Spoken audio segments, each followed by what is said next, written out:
陈总，这支笔10块钱。这支笔您打开用过，不好卖给别人。您这么大的老板，不会不付钱吧？这人穿的西装革履的，连10块钱的笔都要顺走啊！现在的大老板越有钱越抠。大家别这么说，陈总生意做那么大，可能就是贵人多旺盛，习惯了拿东西不给钱吧。没法活了，这日子没法活了。以后我公司的单子都给你，别哭了，给孩子买件干衣服。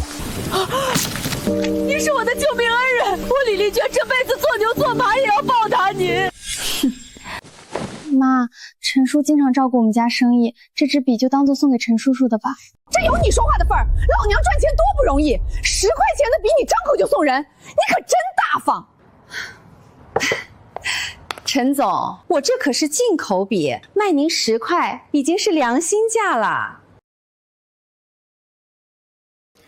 既然是良心价，那剩下的不用找了。哎呀，陈总就是爽快。那明年的续约合同，您看什么时候顺路签了？很快，你就会收到通知的。陈总，这是今年和微光文具店的续约合同，您过目。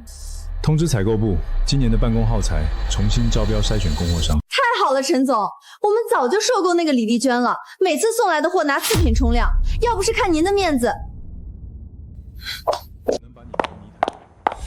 您这么大的老板，不会不付钱吧？我能把你从泥潭里拉出来，就能把你重新踩回去。这10块钱是我交最后的一笔智商费。陈总，续约合同，我下午约了人做 SPA， 麻烦你快点签，别耽误我时间。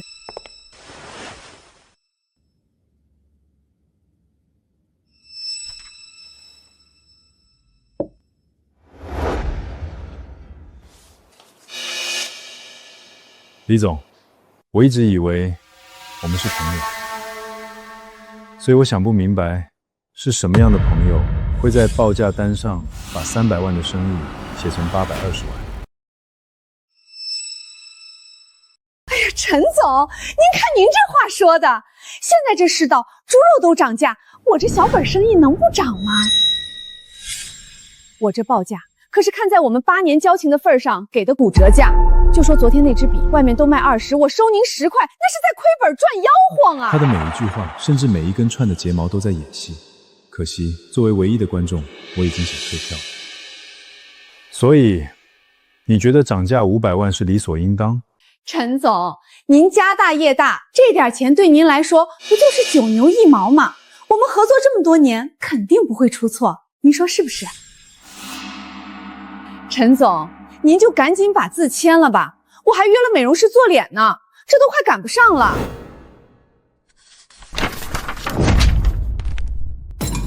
同样的耗材清单，西光文具的报价只有你的1半。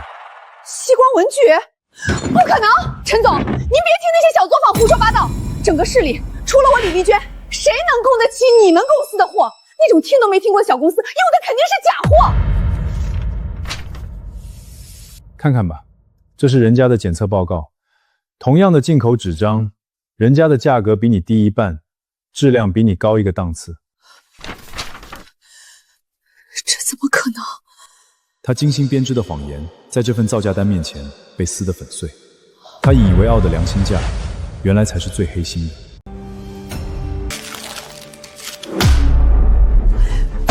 这是恶意竞争！陈总，他们报低价就是想骗你，这种单子一看就是假的，这么低的价格肯定是假冒伪劣产品。他们的样品已经通过了我们公司的质检，所有指标都比你送来的正品要高1个等级。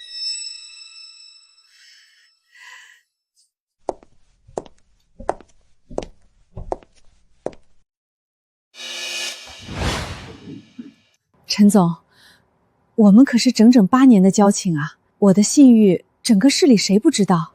你怎么能信那些不知从哪儿冒出来的小公司？不信我呢？陈总，看在我们这么多年的交情的份上，您还是跟我签了吧。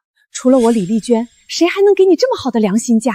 8年的交情，换来的是漏墨的签字笔、冒烟的打印机，他把我的容忍当成了理所当然，把我的扶持当成了他挥霍的筹码。李老板，我们合作的8年里，你送来的货质量1年不如1年，你的报价高于市场，还能和我们公司签约，就是因为我太念旧情。陈总，您这是哪里的话？这个报价真的不高，我做生意全凭良心。我已经决定更换耗材供应商，你回去吧。陈总，您真的要为了那500万踢开我？你搞错了，我不是为了省下那500万，我是不想我的公司再为你的烂货多付1分钱的代价。拿着你的合同，现在就离开。那怎么行？陈和，你现在身家过亿，还在乎这区区几百万？我一个寡妇辛辛苦苦拉扯孩子这么多年，你不念旧情就算了，还要为了这点小钱跟我斤斤计较。我的钱不是大风刮来的，花钱就得买到好的办公靠材。您说的对，可要是不熟悉的供应商半路跑路，耽误您的生意，可就不是几百万的事儿了。我们各退一步，你签字续约，我额外赠送你1万支签字笔，这样够诚意吧？1万支这种签个字就能毁掉一份合同的漏墨笔吗？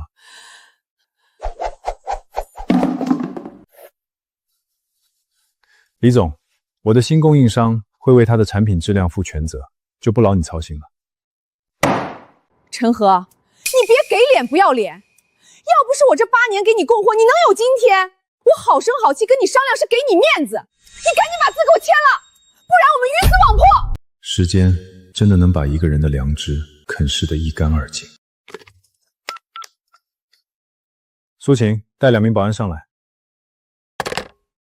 李女士，您的合作已终止，请您立刻离开，不要妨碍我们陈总工作。你算什么东西，也敢碰我？陈和，你忘了当年是谁熬夜给你送货的？你就是欺负我们孤儿寡母！遭报应的人是谁还不知道呢，这才只是开始。放开我，我自己会走。陈和，你会后悔的，你等着求我回来的那天。陈总真是后生可畏，短短8年就把公司做到这个规模，仰仗各位前辈的扶持。陈总，李丽娟来了，带着她女儿，正在门口撒疯，保安快拦不住了。让他进来。陈总，今天这么多贵宾在，万一他……一颗毒疮，只有当着所有人的面彻底剜掉，才能永绝后患。去吧，让保安放心。我跟你们陈总8年的交情，你们敢拦我？信不信我让他一句话就让你们滚蛋？女士，这里是私人宴会，没有邀请函真的不能。哎呦，没天理了！公司做大了就翻脸不认人，大家快来看啊！大老板欺负我们孤儿寡女了！这位女士，你要是再闹，我们就只能把你请走了。愣着干什么？哭，大声哭！你还想不想有钱念大学了？让他们放行。女士，陈总请您进去。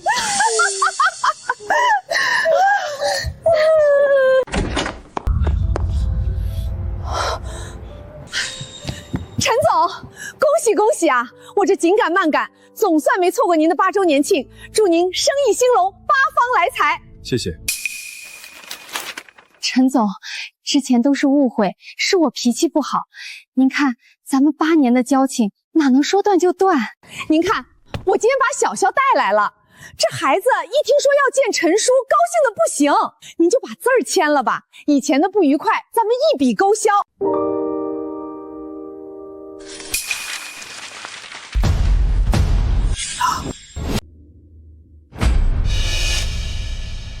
陈总，您这是喝多了手滑了，瞧我应该先给您拿张桌子。总，快找您。不用剪了，我们8年的合作到此为止。陈总，小小可是您看着长大的，您要是不续约，我们孤儿寡母真的就活不下去了。我给您的价格真的是良心价，铺租、人工、物流哪样不要钱啊？大喜的日子闹成这样，确实难看。看着孤儿寡母是挺可怜，是不是有什么误会？我为了给您配货，把这几年全部的积蓄都压了进去。您说不签就不签，这不是要逼死我们娘俩吗？您看看小小马上该念大学了，你要是不签字，他的前程可就毁了。我们娘俩明天就得去天桥底下要饭了。8年前，他用这份柔弱换取了我的怜悯；8年后，他想用这份伪装来绑架我的原则。李总，别演了，你所谓的全部积蓄，压的是那些漏墨的笔，还是卡纸的再生纸，或者是刚开机就冒烟的打印机？这8年我付给你的货款，刨除成本，你的纯利不下1000万。这些钱，你买了名牌包，换了豪车，戴上了这条价值不菲的珍珠项链，却用最廉价的次品来回馈我这个让你发家致富的客户。小小，别怕，告诉叔叔，你妈妈说的是真的吗？她真的把所有钱都拿去进货，连你的学费都拿出来了吗？陈叔叔上个月给我的学费，你不是拿去买那个新包了吗？各位，耽误大家一点时间，我正式宣布，盛世集团已经和西光文具签署了长期的战略合作协议。西光的报价只有你的一半，产品质量通过了国际 ISO 认证，最重要的一点，他们比你有良心，懂得什么叫契约精神，而不是把合作伙伴当成提款机。怎么会这样？怎么会这样？当你的良心可以明码标价的那一刻，它就一文不值了。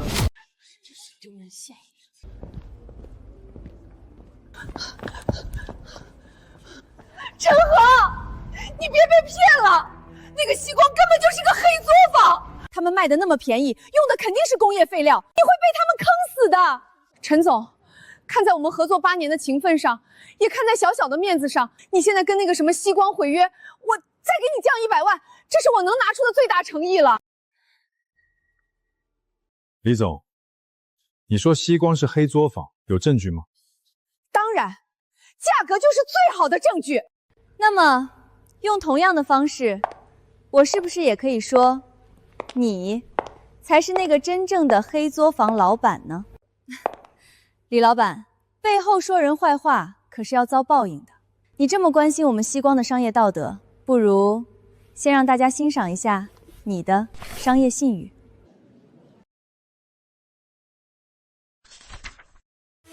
照片里这个人是成交一家早就被吊销牌照的非法加工厂负责人，你是怎么认识的？陈河，我不认识这个人，都是他污蔑我。不认识会去吃饭？你攻击我那些漏墨的笔芯、甲醛超墨的劣质纸，全都是出自这里。你的良心是被狗吃了吗？这人怎么这样啊？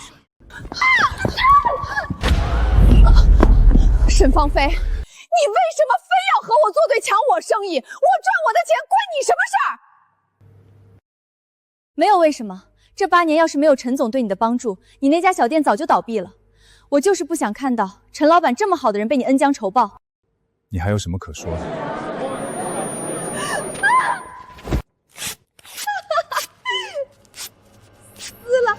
撕了就没了。真够黑心的，办公号才跟不上，工作效率下滑，8年时间，不敢想陈总损失了多少。这样的供货商根本就没人合作。要不是看他带个孩子可怜，陈总绝对不会签约。你凭什么这么对我？我有孩子要养，你身家过亿，让我多赚点怎么了？李丽娟，你撕掉的不是照片，是你最后的一点体面。让保安带他出去，通知法务部，针对这8年来微光文具提供的伪劣产品给公司造成的损失，正式提起诉讼。陈河，你不能这样对我。用别人的善良作为筹码时，就该想到倾家荡产的那一天。是你为了抢我的生意，故意伪造这些照片来诋毁我。陈河，你不要相信他，他就想看我们8年的合作关系破裂，好坐收渔翁之利。陈总这么好的合作商，有的是供应商争抢，没有我也会有别人，但再也轮不到你。陈河，你信我，那些照片是假的，你就再给我一次机会，最后一次机会，好不好？滚！你这个赔钱货，光知道哭，你哑巴了吗？还不快跪下来求你陈叔叔续约，不然我们娘俩明天就得去要饭。快去呀！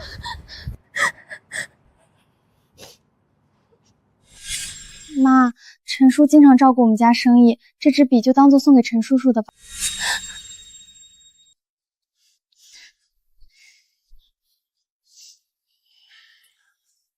大人的事情，小孩子不要参与。你没有做错任何事，不需要向任何人下跪。陈河，你这个不讲信用、没良心的伪君子！我们这么多年的合作，你说不续约就不续约，为什么不提前告诉我你要换人？你既然有脸跟我谈良心，李丽娟，我早就说过我要换供应商，是你自己不信，非要拿出积蓄压货，这和我有什么关系？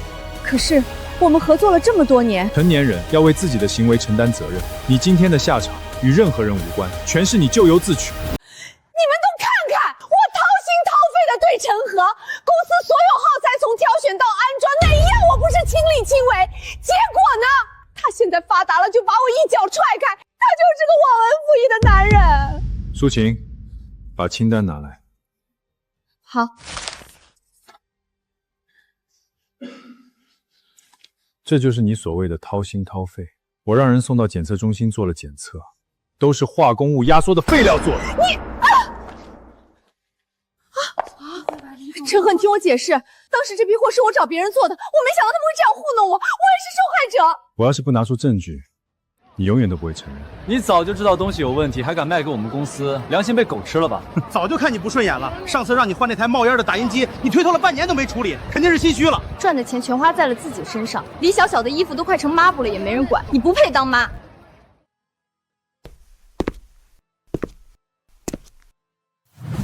李丽娟，你的良心我还给你了。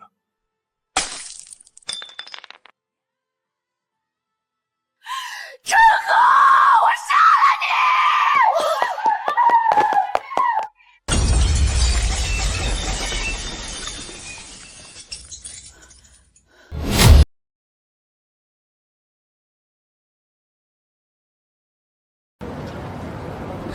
妈，咱们还是回家吧。滚开！别在这碍眼！没看见我在谈生意吗？陈和，合同上黑纸白字写着，你单方面解约就是违约，得赔我违约金。合同的基础是诚信，你拿废料冒充进口耗材的时候，就已经毁了契约精神。别和我扯什么诚信！我为了保你公司的供应，把8年攒的辛苦钱全压在了那几百万的货里。你一句话说不签就不签，想逼死我们孤儿寡母吗？大家都看看，陈和忘恩负义，欺负我一个寡妇。8年前我风里来雨里去给他送货，半夜一个电话，我发着烧都往他公司赶。现在他身家过亿，嫌我店小，找了个小女人就想把我一脚踢开，他没有良心啊！李老板，你压的那些货是那堆写2个字就断水的烂笔，还是那批甲醛超标、闻一下都减寿3年的再生纸？这种垃圾，你竟然有脸要陈总赔偿？你闭嘴！你这个女人，不就是想抢我这块肥肉吗？你伪造几张照片就想毁了我的生意，我告诉你，门儿都没有！李丽娟，我本来想给你留最后一点颜面，既然你坚持说我忘恩负义，那我就让大家看看你这8年到底是怎么辛苦送货的。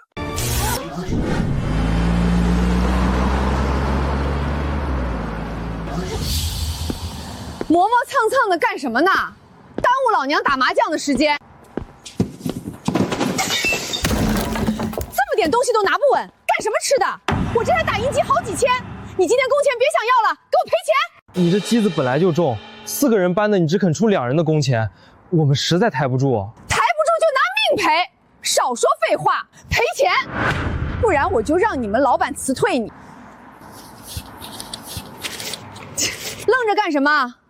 去后车厢找个没拆封的新箱子，把这台坏的打印机塞进去，封条贴好，一起送上去。老板，这机子都摔坏了，送上去被发现了怎么办？怕什么？让你送就送，哪来那么多废话？陈和心软又好拿捏，反正都是公司的钱，他不会仔细看的，坑他一笔是一笔。这是诈骗！欺人太甚，这已经不是做生意，这是赤裸裸的诈骗。陈总，这种人绝不能姑息。这8年他还不知道换了多少烂货进去，难怪我那台打印机第1天用就冒黑烟，原来是他换的破烂，真是知人知面不知心。李老板，这就是你挂在嘴边的良心提供给我的好产品。假的，这视频是你伪造的。陈和，为了把我踢出局，你竟然用这么下三滥的手段，你这是诽谤！我可不会为了污蔑你这么大费周折。各位可能觉得这只是一台打印机的事，但我想告诉大家，这台坏掉的打印机在半年前差点毁掉了我们公司一个价值上亿的项目。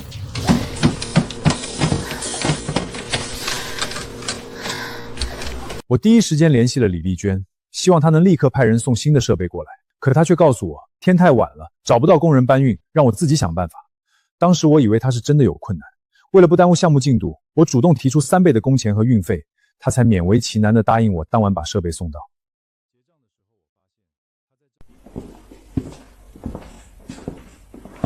结账的时候，我发现他在这批设备的款项上又凭空加了50万。我当时觉得半夜调动人手确实辛苦，这笔钱我就当做给他的辛苦费，没有计较。这已经不是做生意了，这是趁火打劫。我想起来了，就是那次打印机坏了，我们整个部门通宵加班，原来是他在背后搞鬼。我万万没有想到，我的善意和体谅竟然成了他肆意拿捏我的把柄和得寸进尺的资本，太过分了。不是这样的，我是拿良心做的生意。良心？那些漏墨的签字笔，冒着黑烟随时可能起火的打印机，哪一个我冤枉你了？你不仅生意做得烂，人做得更烂，对待亲生女儿动辄打骂，拿她当卖惨的工具。李丽娟，你的人品和你的产品一样，都是伪劣品。我供他吃穿上学，我还要怎样？我为了养活他累死累活，我已经够有良心了。是你们这些有钱人不懂我们的苦。我今天当着所有合作伙伴和在场员工的面，正式宣布，从今往后，我的公司再也不会和你有任何业务往来。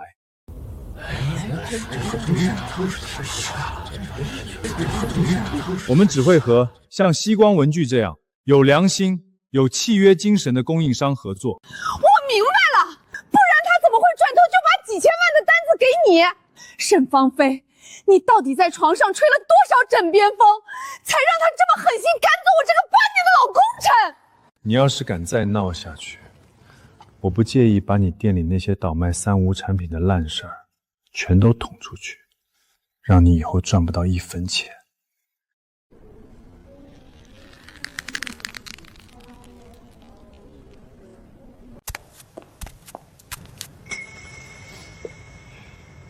妈，我们回家吧。你说什么？就知道哭！够了！当初我之所以容忍的小动作，全是因为看在你是一个单亲妈妈带着孩子不易的份上。这8年，我给你的机会，给你的利润足够多了，我已经仁至义尽。好，陈和，你够狠！你别忘了，我们合作了8年，我的货源覆盖了全海城。西光文具那种规模根本接不住你的需求，你断了我的路，你的公司也别想好过。我们走着瞧，你一定会后悔的，你一定会跪着来求我回去供货的。不好意思让大家见笑了，我们的周年庆继续。陈总，这是我们西光文具的服务承诺书。我郑重承诺，西光提供的永远是质量最优、价格最合理的办公耗材。沈总，只要和你们合作，都有这样的服务。我们还将提供一整套定制服务，可以极大提升效率的专属耗材套装，以及覆盖所有电子设备的免费维护，24小时服务。这对我们公司来说是一次双赢的合作。这种服务模式我第一次听说，听起来确实很吸引人。给我们公司也定制一套，现在就签合同。我们公司也正为这些琐事头疼。陈老板，不知道我们有没有机会也能享受到这样的服务？我选择的供货商肯定不会有问题，大家放心合作。当然，只要是陈总的朋友，就是我们西光文具最尊贵的客户。我们同样会为大家提供顶级的服务和最优惠的价格。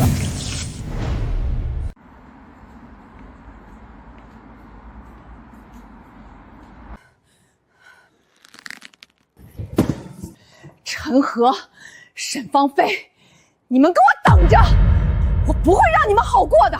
沈芳菲算个什么东西？一个刚开没多久的破店，论资历论货源，哪点比得上我？就算他拿到了陈和的订单又怎么样？他根本没能力完成。等他交不出货，陈和还不是得乖乖回来求我？哼！今天陈和让我当着那么多人的面出丑，这笔账我记下了。等他来求我合作，价格必须再涨5成。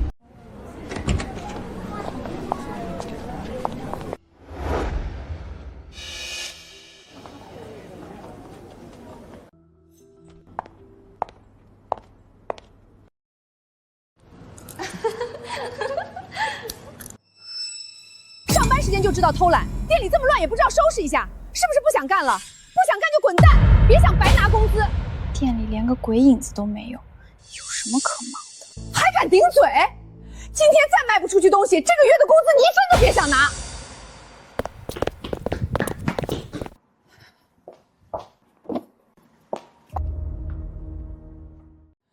我就不信打折力度这么大，还能没人来！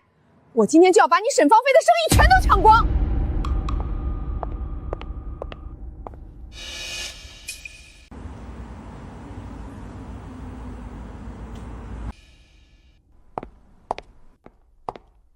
老板，我想买点办公耗材，我看你这儿写着8折。8折是部分固定产品，我们店里的东西都是良心价，用不着打折。我还要交点笔送给学校的孩子们。这个好，进口的，1支10块。这么贵？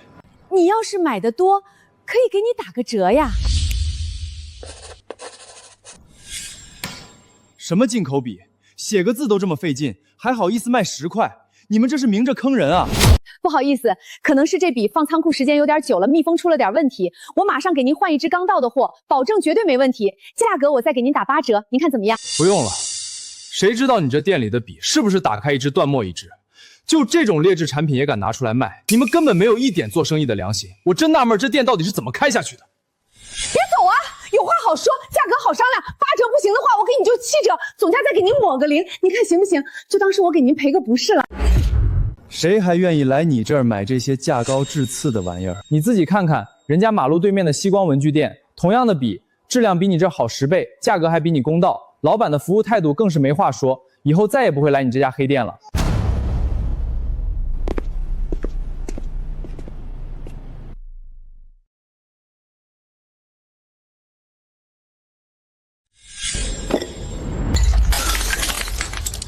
陈和、沈芳菲，你们坏了我的生意，我要让你们付出代价！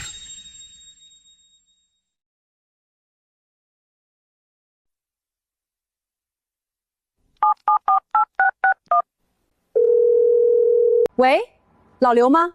是我，李丽娟。李老板，这么急着给我打电话，什么事儿？我们快10年的交情，你必须帮我一个忙。不管你用什么办法，让全海城的批发商停止给西光文具供货，一根笔杆子、一张纸都不许卖给沈芳菲。这个事儿简单，不难办。不过，你之前欠我那30万的耗材尾款什么时候给我结清？我可不能白帮你。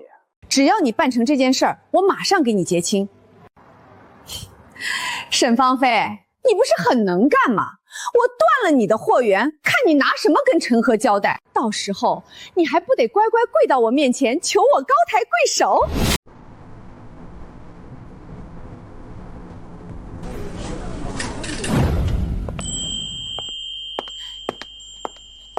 陈总，您怎么亲自过来了？有什么事儿打个电话吩咐我就好。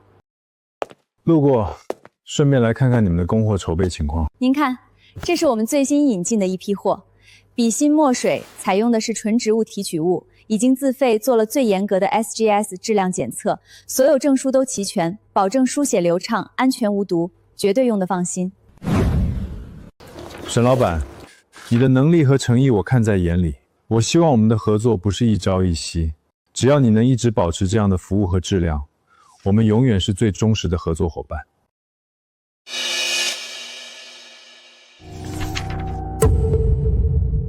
陈总，3年的独家供给，合同生效后，我会月付500万的定金给你。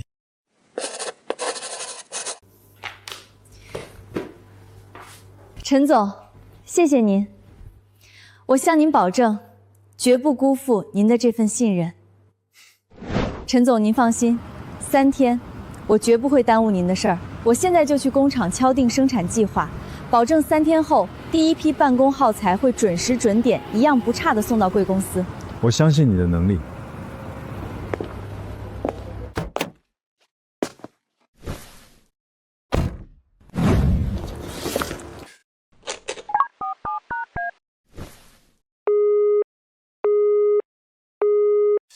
怎么回事？难道是公司出什么事儿了吗？算了，时间不等人，签了这么大的单子，必须亲自过去一趟才显出诚意。刘老板，给你打电话一直不接，原来在这儿忙着呢。大家都在，正好，我这刚接了个大单子，这是第一批的订单目录，量很大，3天后就要交货，您可得给我优先安排。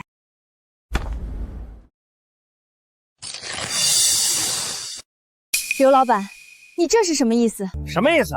沈老板，在海城做生意得讲规矩。你断了娟儿姐的财路，就是断了我们这帮兄弟的财路，还想让我们给你供货？你当兄弟们是傻子吗？刘老板，商场如战场，是李丽娟自己卖假货砸了招牌，与我无关。我们是正经合作，钱货两清，我甚至可以预付全款。我们不认钱，只认人。我今天把话放这儿，全海城的批发商，谁敢给你沈芳菲供一根笔芯，谁就是跟我老刘过不去。为了一个失信的李丽娟，你们连钱都不赚，这笔订单的利润够你们吃半年了。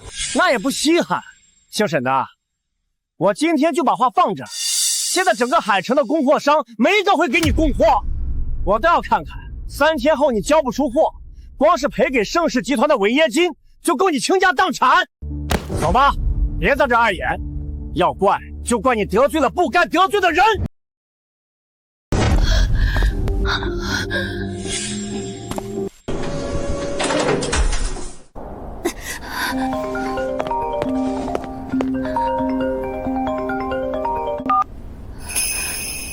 陈总，对不起，3天内的耗材恐怕供应不上了，合同上的违约金，您看能不能？出什么事了？不知道李丽娟用了什么手段，耗材批发商全部拒绝给西光供货。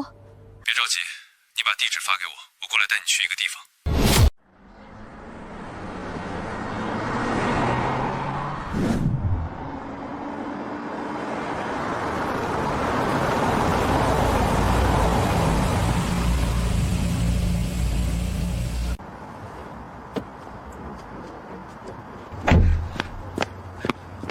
陈总，您来了。老王，给你介绍一下，这位是西光文笔的沈老板，也是我公司现在唯一的耗材供应商。别看王厂长厂子不大，当年可是海城最早做办公效材加工的工厂。他太坚持用料和质量，没办法跟那些偷工减料的工厂拼价格，被挤出了主流市场。但产品质量和生产效率绝对没问题。王厂长，情况紧急，这是我们第一批需要的素材清单，您看看能不能尽快帮我们安排生产，千万不能耽误了陈总公司的正常运营。沈老板，你放心，陈总的事儿就是我的事儿，我马上安排让工人们赶工，给您这条生产线开足马力，3天之内保证按时善量，把质量最好的货送到地方。陈总，这次真的太谢谢您了，如果不是您，我真不知道该怎么办了。举手之劳，不过你也别掉以轻心，李丽娟的计划落空肯定不会轻易放手，后面她一定还会想别的办法来制造麻烦，你要提前做好准备。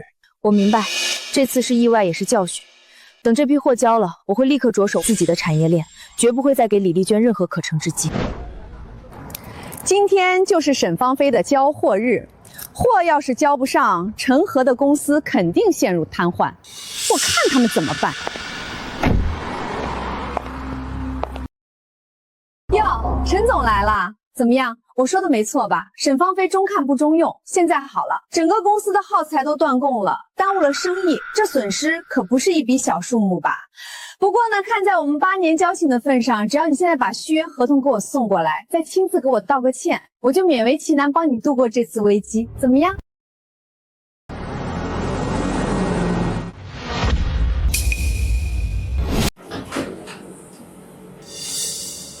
不可能，绝对不可能！海城的渠道明明已经被我……李丽娟，海城不是所有的生意人都把良心按斤卖了。沈芳菲、陈和，你们给我等着！喂，王哥吗？是我李丽娟，帮我找几个兄弟过来办点事儿，钱不是问题。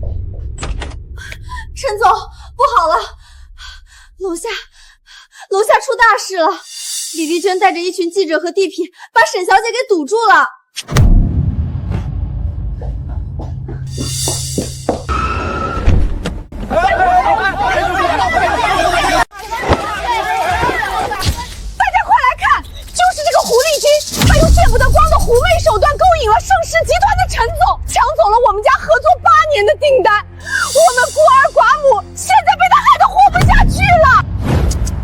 看她穿的光鲜亮丽的，没想到心肠这么歹毒。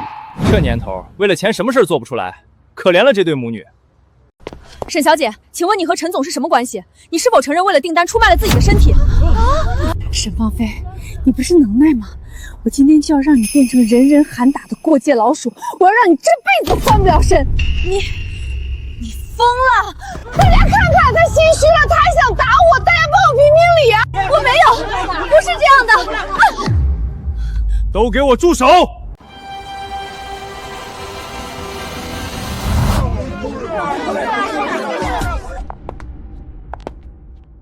陈和，这就是你得罪我的下场。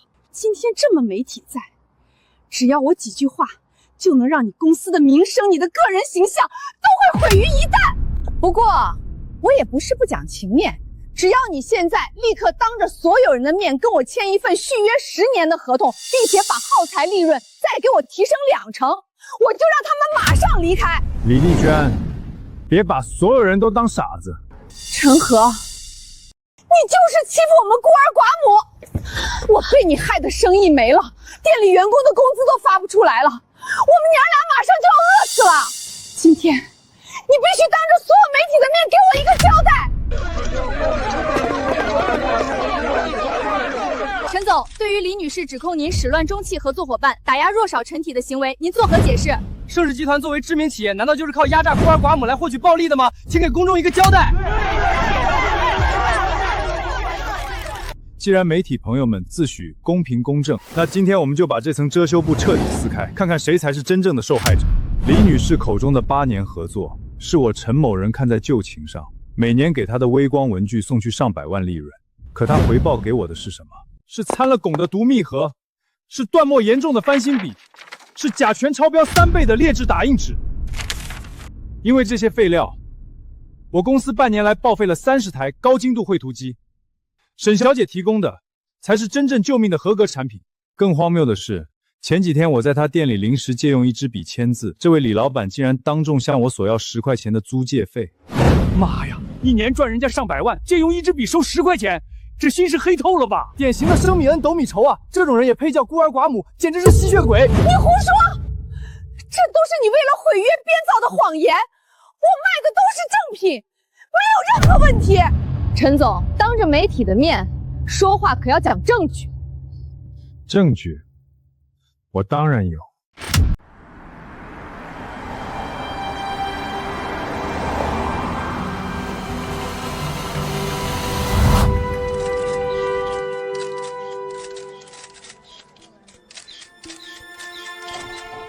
证据当然有，我不仅有证据证明它是如何克扣质量，更有证据证明李丽娟提供的劣质耗材正在一步步危害我公司上千名员工的身体健康。什么？真的假的？就在昨天，我们已经将李丽娟之前供应的所有耗材悉数送往了第三方专业检测机构。检测结果显示，李丽娟供应的品牌帽盒内部早已发霉变质，更严重的是，笔芯和打印机耗材中都存在渗漏化工废料的问题。这些有毒物质长期使用会对我员工的健康造成不可逆的伤害。李女士，请问陈总说的是真的吗？您真的用化工废料来冒充原装帽盒吗？这已经不是商业欺诈了，这是在慢性投毒。您这么做良心何在？你胡说！你们用了这么多年，怎么一点事儿都没有？这都是你为了毁约做的假报告。我看真正有问题的是沈芳菲的货，你们去查他。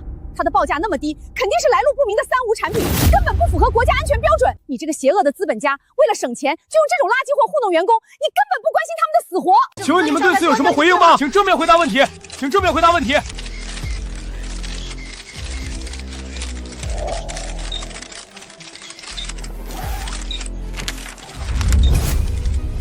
这是西光文具所有耗材的全套产品证明书和专业检测报告，上面白纸黑字写得很清楚。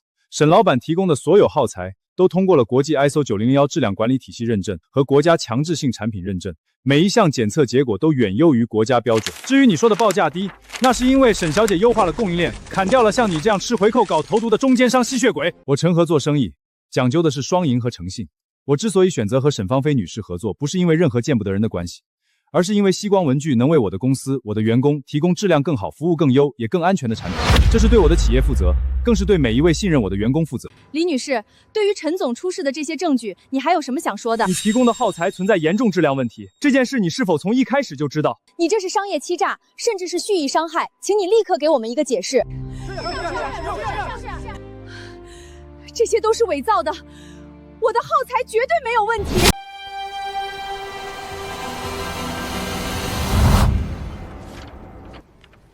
伪造，李老板，你是不是忘了8年前，是你自己主动找到我，签下了这份质量终身保证书？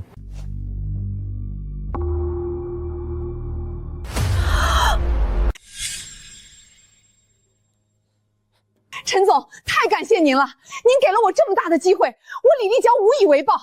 这份保证书您收好，我跟您保证，以后给您公司的货绝对都是最好的，服务也一定是最好的。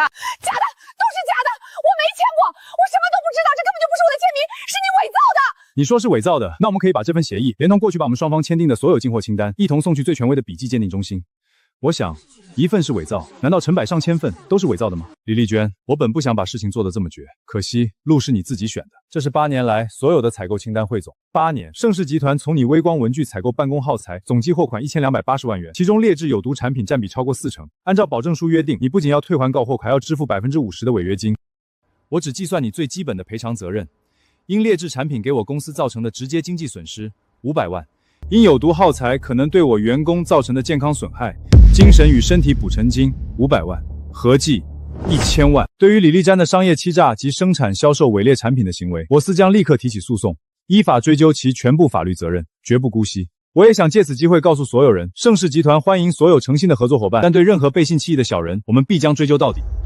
天啊，心太黑了，这种人就该让他牢底坐穿，赚黑心钱还敢来闹事儿，刚才差点就被他骗了。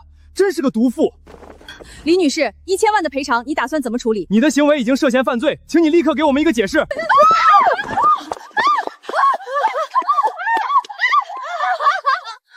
通知法务部启动诉讼，另外把那个孩子的资料给我一份。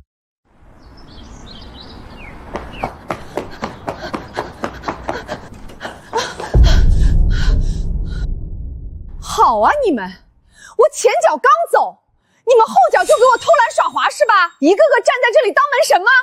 这个月的奖金都别想要了。我们不干了。丽丽娟，这破活谁爱干谁干，我们要集体辞职。什么？辞职？你们疯了？你们说不干就不干了？行啊，要走可以，这个月的工资必须扣1半。扣1半？你还有脸说扣钱？我们每个月辛辛苦苦到你手里还剩几个钱？摆错一个本子扣20，坐在椅子上喘口气超过10分钟扣50，你当我们是机器吗？还有这个钟，你故意把钟调快了10分钟，我们谁不是天天迟到？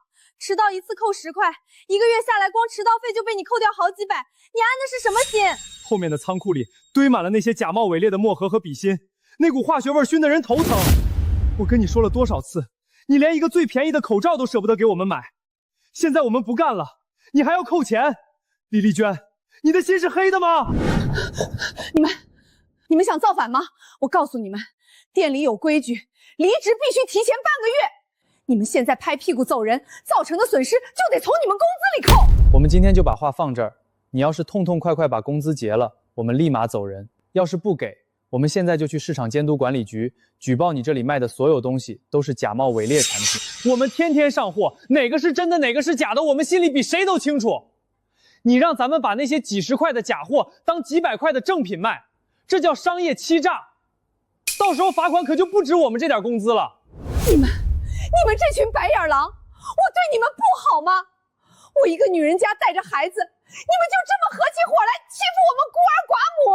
少拿孩子当挡箭牌！你克扣我们工资的时候，想过我们也是别人的子女父母吗？给钱！我给你们，但是你们必须把视频删了，谁都不许去举报，不然1分钱都别想拿到。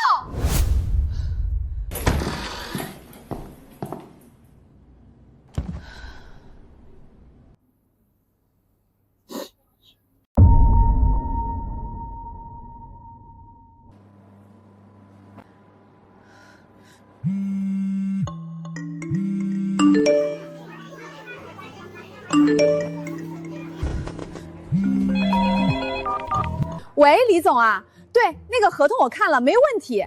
张总放心，货款没问题，我们是长期合作嘛。喂，是张总吗？我是微光文具的小李啊。对，那个我们店里最近为了回炉资金，所有耗材都打骨折价，您看要不要？对不起，您所拨打的电话正在通话中。刘经理您好，我现在很忙，以后不要再打来了。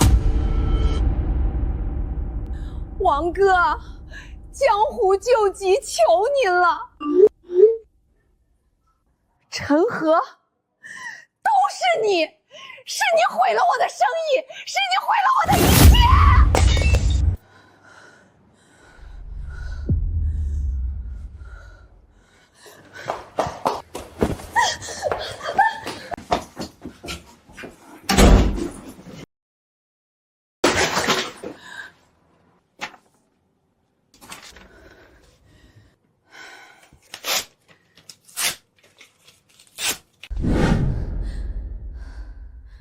好的妈妈，我拼了命撑着这个家，起早贪黑打拼，什么都想给你最好，为什么你就是不听我的？那天我让你求一句就一句，我们也不至于落到今天这步田地。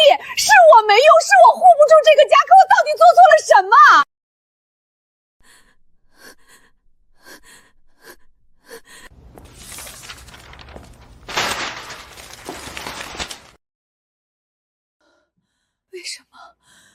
为什么会这样？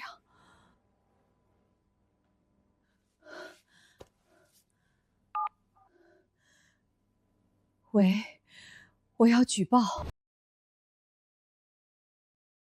我们的目标，请问有什么事？我们是市场监督管理局的，我们接到10名举报，称贵公司涉嫌长期采购并使用3无办公耗材，在偷税漏税的重大问题。举报人证据详实，性质严重，现在请你们立刻配合检查。这绝不可能！我们公司所有采购都有正规渠道和发票，税务更是由业内顶尖的会计师事务所负责，每年都主动自查，怎么可能出这种问题？小姐，请冷静，我们只相信证据，有没有问题查过才知道。现在，请陈总配合我们的工作，立刻提供近3年的采购清单和税务总账。如果拒不配合，我们将视为妨碍执法。配合，我们当然100%配合。不过在配合之前，我有一个小小的提议。什么提议？为了证明我司的清白，也为了让这次执法过程真正做到公开、公平、公正，我希望对你们接下来的全部检查过程进行全网同步直播。可以，公开执法，我们欢迎社会各界的监督。我操，前排吃瓜，这公司老板有点东西啊，敢直播查税，估计是虚张声势吧。各位网友，这是我们西光文具为所有客户提供的标准文件，包括每一批货物的厂家授权注、国家级质量检测报告，以及由税务系统直接开具、可随时查验的电子发票。我们保证从西光出去的每一件商品都来路清白、有据可查。牛逼！这质检报告是国家级的，这才是正规公司啊！我刚查了，发票都是真的。举报的那个是傻子吧？陈总，经过我们的严格核查，贵公司的采购渠道、产品资质和税务账目均未发现任何问题，举报内容纯属捏造。对于这种以造谣方式干扰正常市场秩序的恶意举报行为，我们将会依法追究举报人的法律责任。另外，像贵公司这样诚信经营、坦荡透明的模范企业，我们也会上报，为您申请年度诚信经营示范单位的荣誉。感谢2位秉公执法，也感谢各位网友的监督。西光文具欢迎一切阳光下的检视。你简直是商业奇才，这不是危机公关，这是史上最强的免费广告。就这1个小时，我们西光的官网服务器都快挤爆了，好几个大型连锁商超的采购总监亲自打电话来，要跟我们签独家供货协议。不过我真想知道，到底是谁这么想不开，给我们送了这么一份惊天大礼？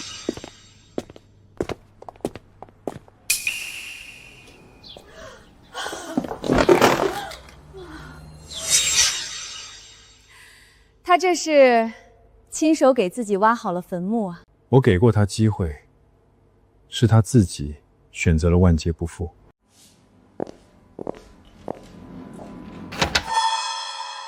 不可能，这绝对不可能！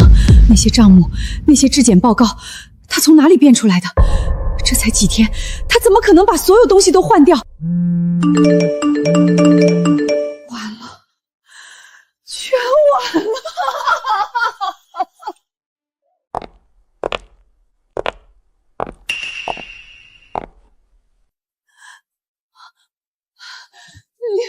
刘哥，您怎么来了？李丽娟，30万，当初说好了，你用我这批货搞定陈和的公司，拿到供货权，这笔钱就连本带利还给我。现在你的戏唱砸了，我的钱呢？刘哥，您再宽限我几天，都怪陈和那个王八蛋，是他。我不管什么陈和王和，我只认钱。刘哥，您看货还在这里，我用这些货抵债，这些都是紧俏货，绝对是这个价。哈哈哈哈哈！抵债，李丽娟，你拿这些破烂糊弄写字楼里的小白老行，想拿来糊弄我？这些东西是从哪个黑作坊出来的？我比你更清楚。这玩意儿出厂价几毛，你卖10几块，你当我是陈和那种冤大头？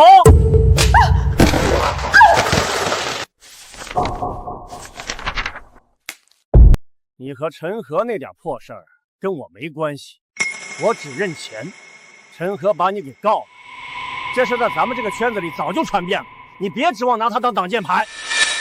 我给你3天时间，30万1分不能少，这还是看在咱们合作多年的交情上，要是换了别人，老子1天都不会多给。3天后拿不出钱，我的手段你是知道的。刘哥，我给，我一定给，我卖房子，我就是砸锅卖铁卖房子，也一定把这30万给您补上。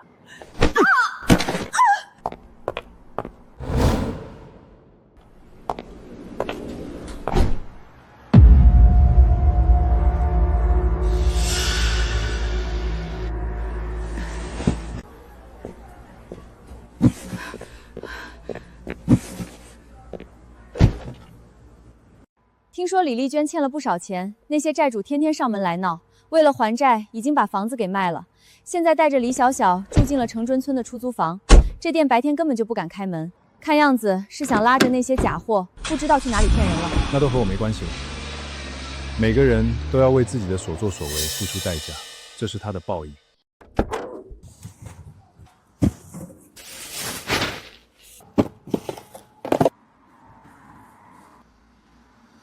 哎，又是你！都说了这里不准摆摊儿。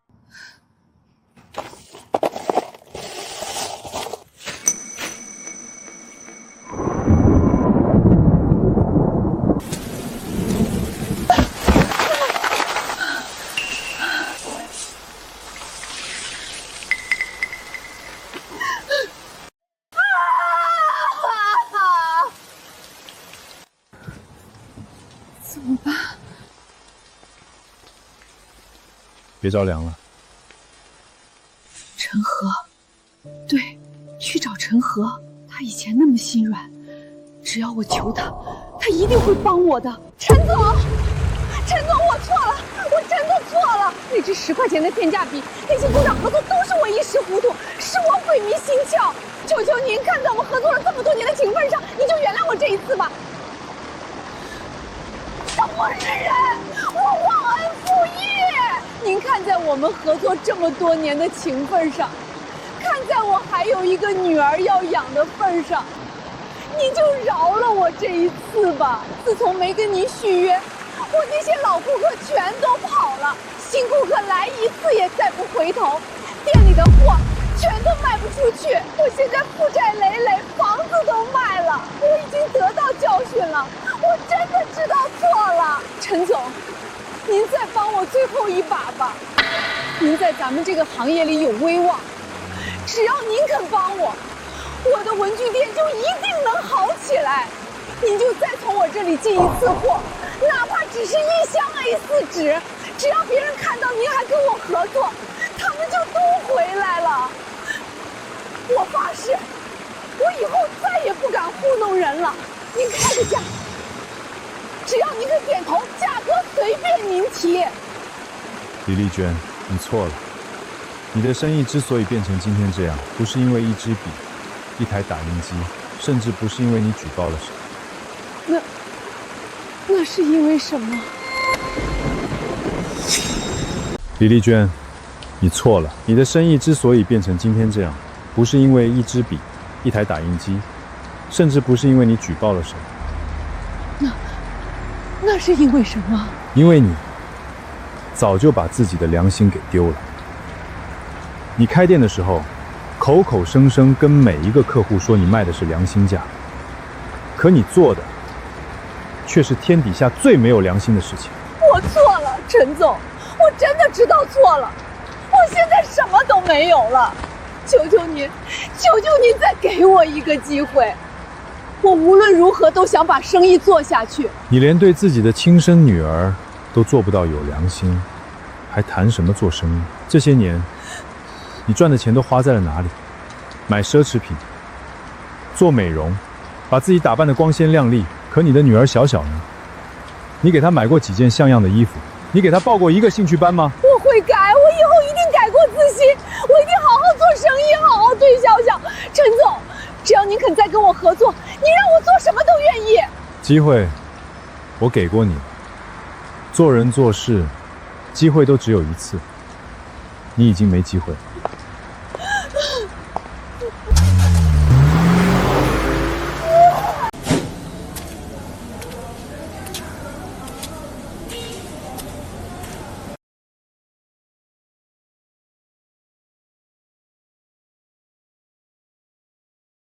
你满意了？现在我们什么都没有了，房子没了，店没，连最后一丝希望都没了。我让你去求他，你为什么不去？你但凡听话一点，我们至于沦落到这个地步吗？我跟你说话你听不见吗？你这个丧门星，赔钱货！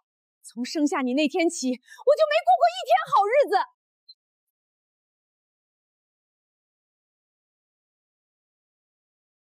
李丽娟，3天时间到了，钱呢？刘哥，再给我几天时间，我一定想办法。想办法？你的房子卖了，店也黄了，陈河那边更是把你告上了法庭。你拿什么想办法？拿你这张老脸吗？刘哥，这些都给你，只求你能再宽限我几天。就这点东西，连还利息都不够。李丽娟，我早就跟你说过，我老刘的钱不是那么好赖的。既然你还不出钱，那就只能用别的东西来抵了。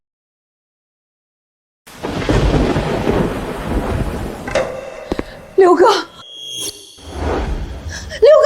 不行，他还是个孩子，您放过他吧，求求您了，钱我一定会还的。我去借，我去买鞋。现在知道她是你女儿了，你拿她当工具博同情的时候怎么没想到？你把她当出气筒打骂的时候怎么没想到？啊？债是你欠的，跟个孩子没关系，但规矩就是规矩。明天这个时候，钱要是还不上，我就会申请治安局和法院对你进行强制执行。到时候你们母女就在治安局的铁窗里团聚吧。刘哥，跟他废什么话？咱们还有下一家呢。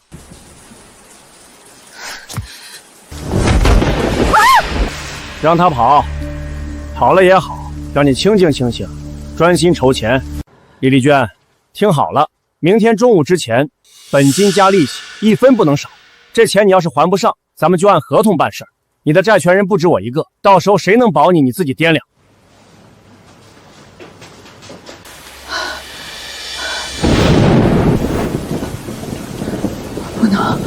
不能让他跑了。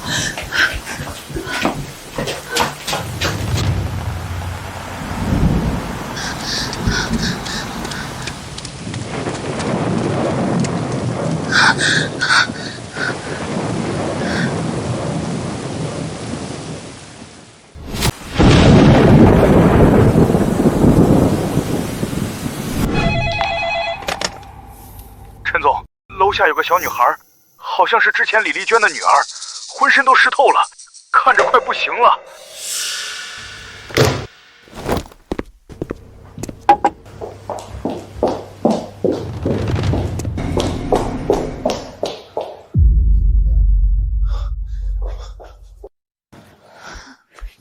马上叫救护车。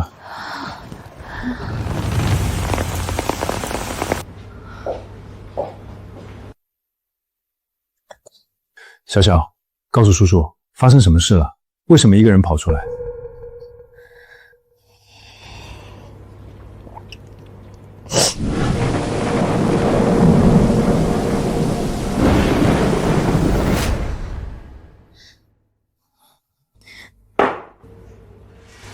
陈叔，我不想跟妈妈在一起了，她他会打死我的。求求你，别把我送回去。我一直以为我的报复已经足够彻底，但我错了。对于一个连人性都已泯灭的恶魔，仅仅让他倾家荡产，远远不够。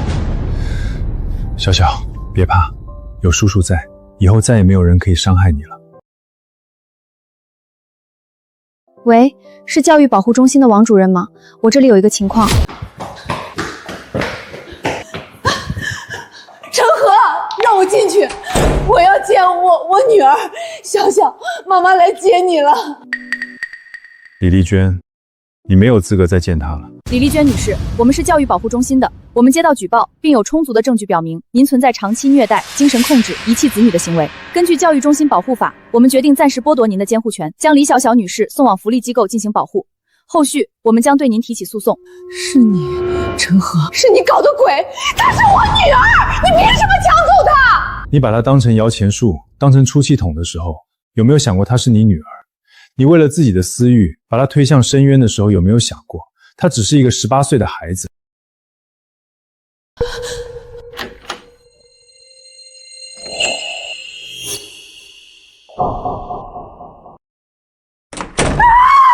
什么都没有了。有些人根本不配为人父母，而他的报应才刚刚开始。小小来1个星期了，但他几乎不跟我们工作人员沟通，每天就坐在床边发呆，也不愿意继续回到学校学习。有没有安排心理辅导？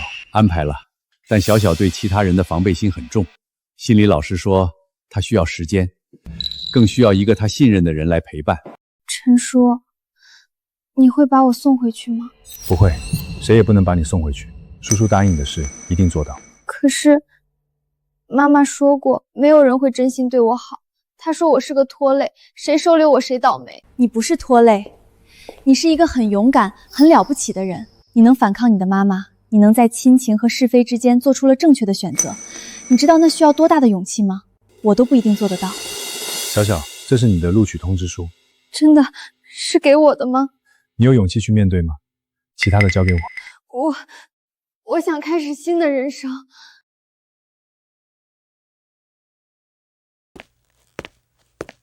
王主任，小小的情况比我想象的严重，我想申请成为他的临时监护人，让他离开这里，在一个正常的家庭环境中恢复。您的好意我们都理解，但申请临时监护需要走法律程序，而且李丽娟目前还没有被正式剥夺监护权，只是临时中断。如果她上诉或者提出异议，程序会变得很复杂。该走的程序我一步都不会少，您只需要告诉我需要什么材料，我全力配合。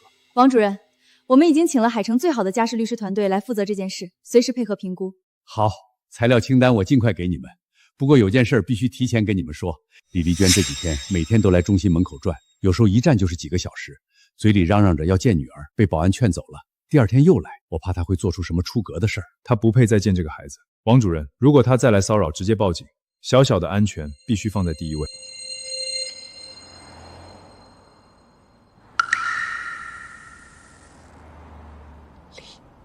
丽娜，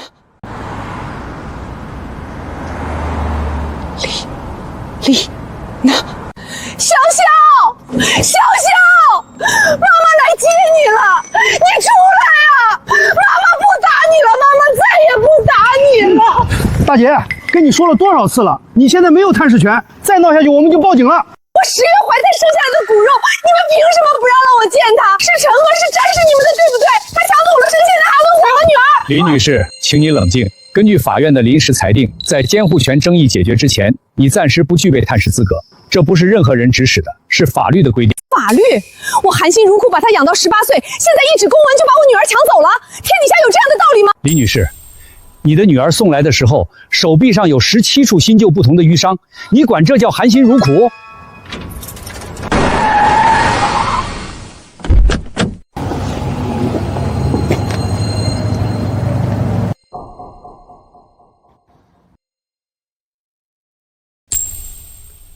李女士，保重身体。在大门口这样闹，对你争取回女儿没有任何好处，反而会让法官觉得你情绪不稳定，不适合做监护人。你是谁？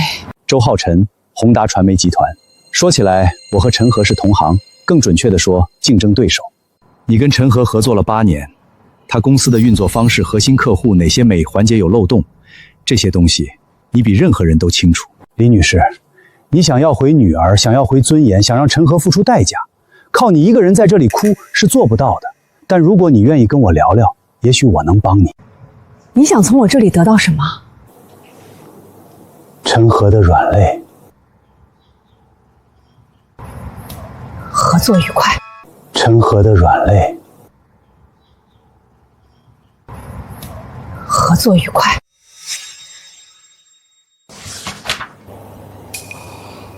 不错。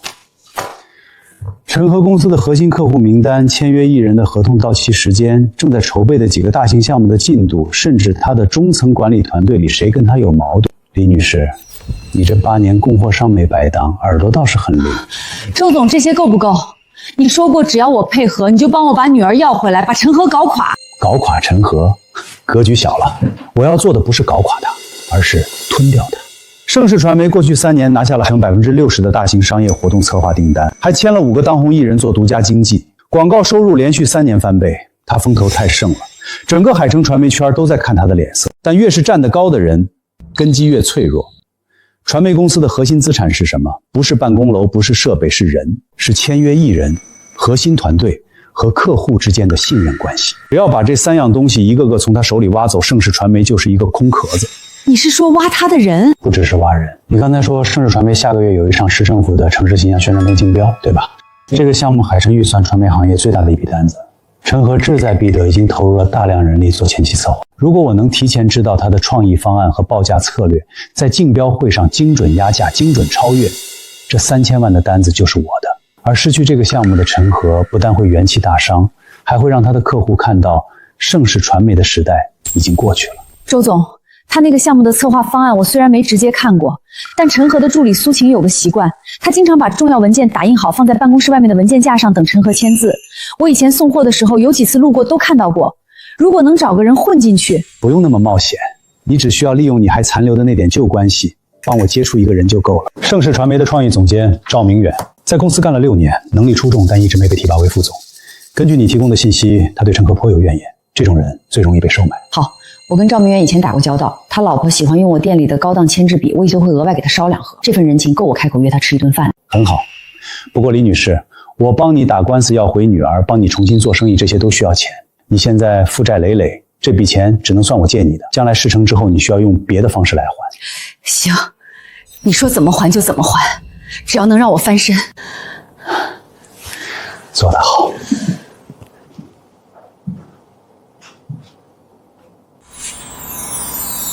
这个本子打几折？麻烦帮我拿一下上面那个。陈总，3个月前我还在为1箱 A4 纸的货源发愁，现在旗舰店就开业了。说实话，有时候我自己都觉得像做梦。这不是梦，是你靠自己的实力和诚信一步步换来的。不只是我的实力，当初所有供货商都不肯卖货给我的时候，是你带我找到了王厂长；李丽娟带人来闹事的时候，是你站在前面挡住了所有攻击。没有你就没有今天的希光。沈老板，你不需讲的是恩情，你用1支合格的笔、1张合格的纸就证明了良心比手段重要的多，这是你教我的。陈总，你平时看起来冷冰冰的，没想到说起话来还挺感人的。有个不太好的消息，我刚接到法院通知，李丽娟请了赵律师做她的代理人，已经正式向法院提出了恢复监护权的申请，要求把小小接回去。赵律师，海城最有名的家事诉讼律师，李丽娟哪来的钱请他？我打听了一下，赵律师这次是免费代理的，背后有人在资助他。谁？还在查，但据说和宏达传媒有关系。周浩辰，他终于出手了。宏达传的周浩辰，他跟李丽娟怎么搅到一起了？李丽娟跟我合作了8年，传媒很多内部的事。周浩辰不是想帮李丽娟，他是想用李丽娟当跳板来对付我。那怎么办？如果法庭真的把小小判回给李丽娟，不会，不管周浩辰花了多少钱，法庭上讲的是证据和事实。小小身上的伤，李丽娟的行为记录，儿童保护中心的评估报告，这些才是法官判案的依据。周浩辰可以帮他请最贵的律师，但他改变不了事实。不过周浩辰既然出手了，就不会只打监护权这一张牌。苏晴，通知公司所有核心部门，从今天起进入1级保密状态，所有项目资料、客户信息必须专人管理，任何人未经授权不得接触。陈总，是不是有什么我们不知道的情况？周浩辰这个人做事讲究3板斧，先断你的外援，再挖你的人，最后抢你的客户。他对李丽娟感兴趣，不是因为他的眼泪，而是因为他脑子里装着我8年的商业秘密。陈总，查出来了，3天前我们的创意总监赵明远被人请去了海城最贵的私人会所吃饭，请客的人是李丽娟。那个信封里装的是什么？还不确定，但赵明远那天回来之后行为就有些反常，还主动借口提前下班。那个项目本来是赵明远没有直接关系。周浩辰要用赵明远窃取我们的竞标方案。陈总，如果赵明远真的把方案泄露给宏达传媒，我们在竞标会上就等于赤裸裸的暴露在对方面前。那个项目预算3000万，是我们今年最重要的单子。苏晴，不要打草惊蛇。赵明远想看竞标方案，给他看。什么？准备2套方案，一套真的，一套假的。假方案要做的跟真的一模一样逼真，创意够炫目，报价够有竞争力，让赵明远觉得他拿到了宝贝。等他把假方案递给周浩辰，周浩辰照着我们的假方案去做竞标准备的时候，我们再拿出真正的方案，让他在评审会上当场识别。陈总，你这是……周浩辰想用我的人当间谍，那我就借他的手，给他送一份大礼。另外，赵明远的事先不要声张，让法务那边悄悄收集证据，等竞标结束之后，再跟他算总账。老李，你不知道，我在盛世待了6年，6年，每次大项目都是我带团队熬夜做方案，结果功劳全是陈和的。升副总，年年画大饼，年年落空。去年那个金鹤奖广告片是我主导的，最后站在领奖台上的人姓什么？姓陈。赵总，你的才华全海城有目共睹，以你的能力，不应该在陈和手底下当一个创意总监。周总说了，只要你愿意过来，宏达传媒副总裁的位子随时留着你，年薪翻3倍。但是，如果我把竞标方案带过去，这可是商业鉴别，是犯法的。赵总，这是周总给你的见面礼50万，方案的事儿你就当是给新东家交一份投名状。等你坐上副总裁的位子，还怕没有更多的回报吗？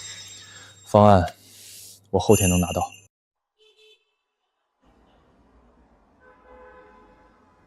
周浩辰的手笔，他不光想在商场上搞我，还想在法庭上给我添堵。陈总放心，证据在我们这边。李丽娟再怎么伪装，也抹不掉孩子身上那些伤。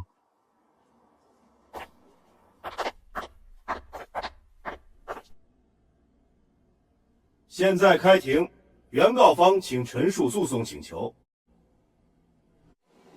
审判长，我方当事人陈和先生申请成为被监护人李小小的临时监护人，理由如下：第一，被告李丽娟长期对子女实施身体虐待和精神暴力，李小小身上17处新旧伤痕，有医院验伤报告为证。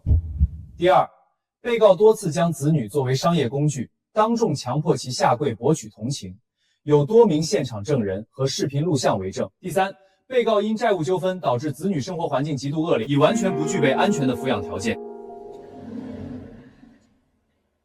审判长，我方有不同意见。关于所谓虐待，我的当事人是独自抚养女儿18年的单亲母亲，在巨大的生活压力和生意失败的多重打击下，确实出现过情绪失控和管教方式不当的情况，但这并不等同于法律意义上的虐待。此外，我的当事人已深刻反省，主动报名参加了家庭教育指导课程。这是李丽娟女士过去1个月的心理咨询记录和家庭教育课程结业证书。她目前已找到新的稳定工作，具备重新抚养子女的基本条件。原告方对被告方提供的材料有什么意见？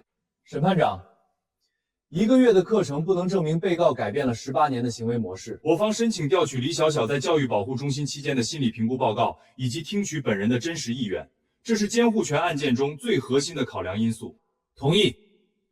本案择期进行第2次开庭，届时将听取本人的意见。休庭。本案择期进行第2次开庭，届时将听取本人的意见。休庭。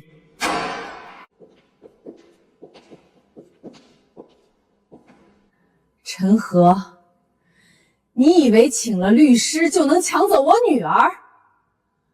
我告诉你，只要我活着一天，潇潇就永远姓李。李丽娟，你在法庭上演得不错，心理咨询记录、教育证书，还有那一身行头，都是周浩辰帮你准备的吧？你别管我的律师是谁请的，法庭上讲证据。你可以骗法官一时，但你骗不了潇潇。那孩子心里比谁都清楚，你是什么样的母亲。等到第2次开庭，他自己开口说话的那一天，你准备好了吗？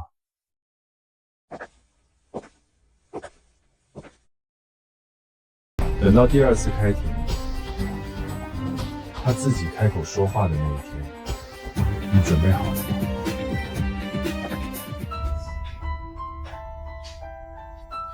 陈总，情况不太好。这个月我们丢了3个长期广告客户，对方合同到期后都不再续约，转而跟宏达传媒签了新合同。不只是客户流失，我们跟几家新客户的谈判也遇阻。对方一开始很积极，后来突然冷淡，还放出风说我们内部管理混乱，核心人员不稳定。周浩辰在散布谣言，他一边挖我们的人，一边让市场觉得盛世传媒要垮。还有一件事儿，赵明远昨天深夜加班到凌晨2点，保安看到他打印大量文件。我让技术部查了他的电脑记录，他访问了城市宣传片竞标项目的共享文件夹。他看到的是哪一套方案？假的那套。真正的方案按照您的指示，只存在我个人的加密硬盘里，全公司只有您和我知道。好，让他拿去。陈总，赵明远叛变了，我们不处理吗？处理一个赵明远容易，但周浩辰会再安排第2个、第3个。我要做的不是抓间谍，是让周浩辰自己栽进坑里。竞标会在2周后，在那之前，所有人正常工作，不要让赵明远察觉到任何异常。另外，从今天起，西光文举对我们公司的日常办公用品供应全面升级。苏晴，你跟沈老板对接一下，把公司上下300多人的办公耗材全部换成西光的产品。既然是合作伙伴，就要从头到脚干干净净，不能让人抓住任何使用劣质产品的把柄。明白。周浩辰以为拿了我的方案就赢定了，他不知道，真正的棋局根本就不在棋盘上。他不知道，真正的棋局根本就不在棋盘上。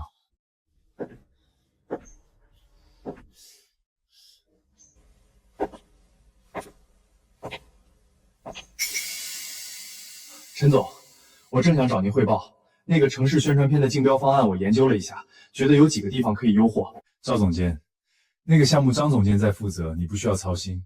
倒是你手头的那个化妆品品牌的广告提案，下周就要提交了，准备的怎么样了？那个差不多了。赵总监，你在盛世待了6年，是公司的老人了。我一直觉得你的能力被低估了。等这一轮竞标结束，我们坐下来好好聊聊你的职业规划，怎么样？好，谢谢陈总。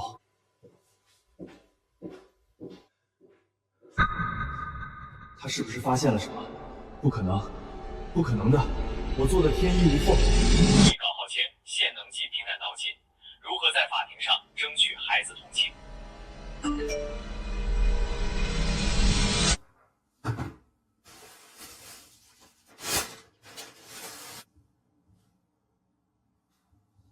小小，妈妈这次是真的需要你帮忙，你只要在法庭上说一句话，1句就够了，说你想跟妈妈回家，1句话而已。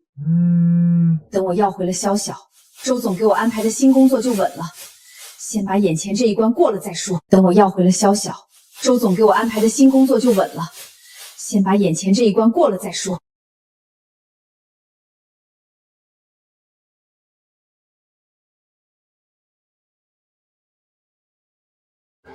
小小姐姐，你画的是谁啊？这个是陈叔叔，这个是沈姐姐。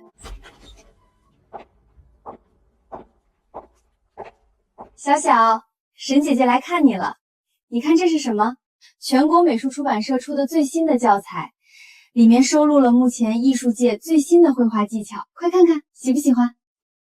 沈姐姐，下周法院的人要来问我问题，他们会让我回到妈妈那里吗？小小，你听姐姐说，法庭上法官叔叔只想听到你内心真正的想法，你不需要讨好任何人，也不需要害怕任何人，你想说什么就大胆说出来，不管结果怎样，陈叔叔和沈姐姐都会保护你。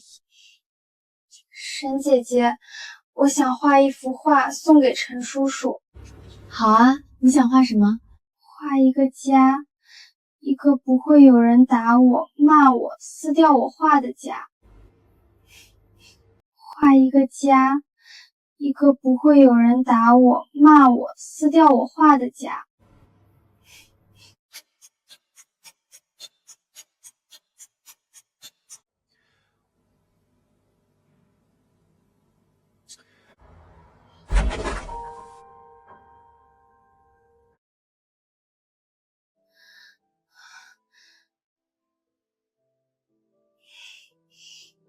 小小，妈妈好想你，妈妈每天都在想你。小小，别紧张，叔叔问你几个问题，你按照自己心里的真实想法回答就好，不需要顾虑在场的任何人，可以吗？第一个问题，在教育保护中心的这段日子，你过得怎么样？挺好的，有干净的床，每天能吃饱饭。第二个问题，你愿意回到妈妈身边生活吗？我不想回去。小小，你在说什么？妈妈改了，妈妈不打你了，你忘了妈妈给你买的那条粉色裙子了吗？被告请安静，这里是法庭。小小，能告诉叔叔原因吗？妈妈心情不好的时候会打我，考试没考好打，客人退货打，生意不好也打。她用衣架打我的手臂，用拖鞋打我的后背，打完以后她会哭，说是因为太爱我了才打我。可是法官叔叔，爱一个人不应该是这样的。陈叔叔和沈姐姐告诉我，我可以说出自己真正的想法，不需要害怕。法官叔叔，我不想回去，我害怕。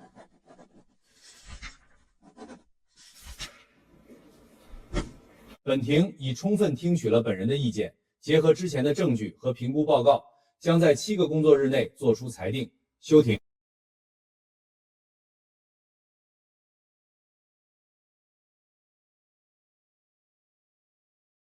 陈总，他说爱一个人不应该是这样的，18岁的孩子不应该说出这种话。是啊，但他说出来了，就说明他已经不想再忍了。陈总，你做了正确的事儿。陈和，你毁了我的一切，你抢走了我的女儿，我诅咒你不得好死！沈老板，谢谢你这段时间对小小的照顾。那孩子今天能在法庭上说出真心话，你的功劳比我大。我只是做了任何一个正常人都会做的事，倒是你又要打官司，又要应对周浩辰，公司还有那么大一摊子事儿，你不是铁人，也要注意身体。放心，还没到倒下的时候。走吧，今天先去看看小小，他在法庭上一定吓坏了。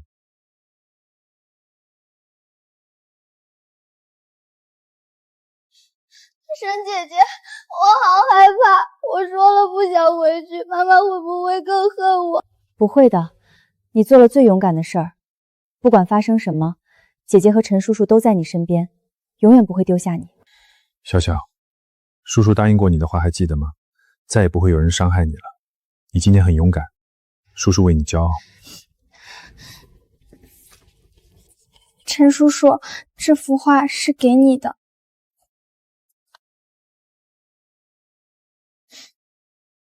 画得真好，谢谢你，小小。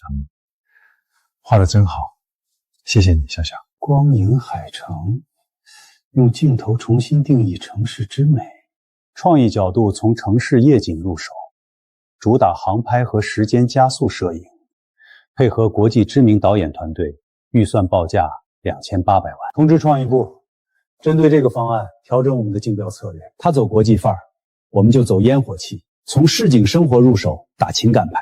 报价嘛，压他200万，报2600。周总英明，这样评审组会觉得我们更接地气，性价比更高。不只是性价比，陈赫的方案我已经看透了。竞标那天我会让人提几个问题，恰好能暴露他方案的短板，到时候他想调也来不及了。陈赫啊陈赫，你以为你是海城的王，这把椅子该换人坐了。陈总，技术查到了赵明远的记录，3天前他把方案拷贝到了个人 U 盘，当天晚上他的手机通话记录里出现了一个号码，经核实是宏达传媒行政部的座机。果然，方案已经到了周浩辰手里。好在他拿到的是假方案，陈总，竞标只剩10天了，真方案的进度……真方案我已经在做了，不走国际范儿，也不走烟火气，我要走一条他们谁都想不到的路。什么路？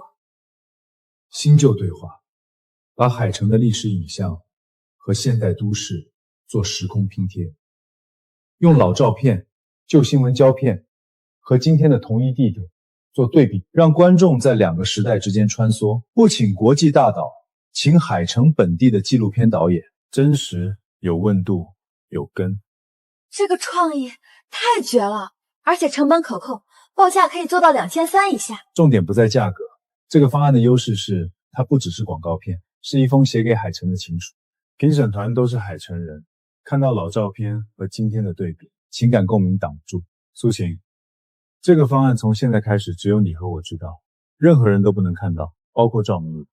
竞标会当天，我亲自上台汇报。苏晴，这个方案从现在开始只有你和我知道，任何人都不能看到，包括赵明宇。竞标会当天，我亲自上台汇报。陈和，你的方案我已研究了10天，每一个创意亮点我都做了差异化应对。今天你注定是陪跑的。各位评审老师好，宏达传媒此次竞标主题是人间烟火，城市之心。我们不追求炫技航拍和特效，而是把镜头对准城市里最真实、最动人的普通人和他们的故事。方案报价2600万。你的光阴海城方案比我高200万预算，创意更空洞。陈和，今天你输定了。在汇报之前，请允许我先给大家看一张照片。这个年轻人是我父亲，1993年拍的《解放路》，那是他刚来海城打工。我们的方案叫新旧对话，用历史影像和今天实景做时空对比蒙太奇。每一个镜头由海城人讲述自己和城市的故事，不是明星，不是航拍，不是特效，是这座城市里每一个真实的人和他们走过真实的路。不对，这不是赵明远给我的方案。报价控制在2300万以内，比市场均价低20%，品质绝不打折。报价控制在2300万以内，比市场均价低20%，品质绝不打折。陈和，你早就知道。知道什么？赵明远，你故意让他拿到假方案，再让我按照假方案去做对策，你从一开始就在钓鱼。你以为我还会像以前一样任你拿捏吗？我告诉你，这次我一定会让你输得连底裤都不剩。周总，你说的对，但你有没有想过，如果你不起那个贪心，不花钱去买我的商业机密，就算我放了100个鱼饵，也钓不到你。周总，有句话我送给你，做传媒的人靠的应该是创意和诚信，而不是偷窃和阴谋。你花大价钱买通我的员工，收买李丽娟做棋子，甚至干预银行抽贷来破坏我的供应链，这些手段说轻了是不正当竞争，说重了是商业犯罪。你最好祈祷我手里的证据不会出现在法庭上的人。陈和，你在威胁我？不是威胁，是提醒。我不想跟你打官司，因为那样对整个海城传媒行业都不好。但如果你继续搞小动作，不管是针对我的公司、我的合作伙伴，还是一个18岁的孩子，我会让你知道什么叫代价。陈和，你赢了这一局，但这场棋还没有下完。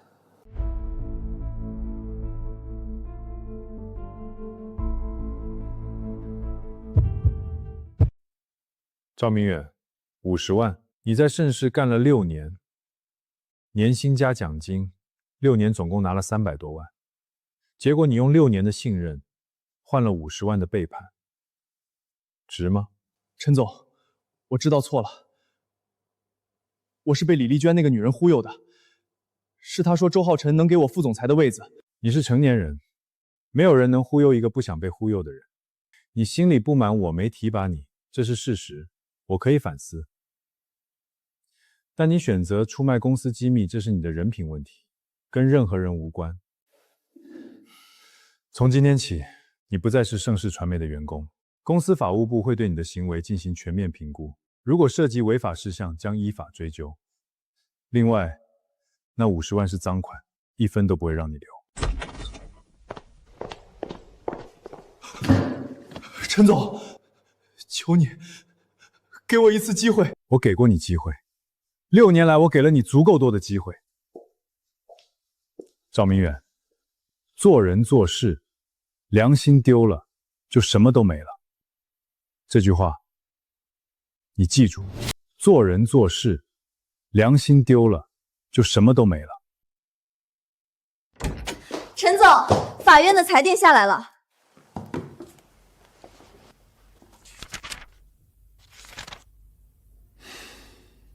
法院裁定，鉴于李丽娟存在严重的家庭暴力行为，且成年人本人明确表示不愿与被告共同生活，法院判决临时中断李丽娟的监护权，并同意由陈和先生担任李小小的临时监护人，期限1年，到期后根据实际情况再行评估。很好，苏晴，帮我做几件事。第一，在我家附近租一套2居室的公寓，给小小布置一间属于他自己的房间，墙壁刷成天蓝色，他喜欢天蓝色。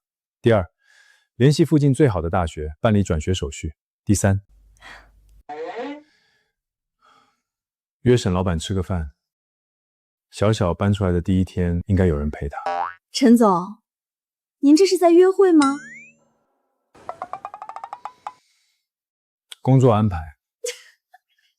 明白明白，工作安排。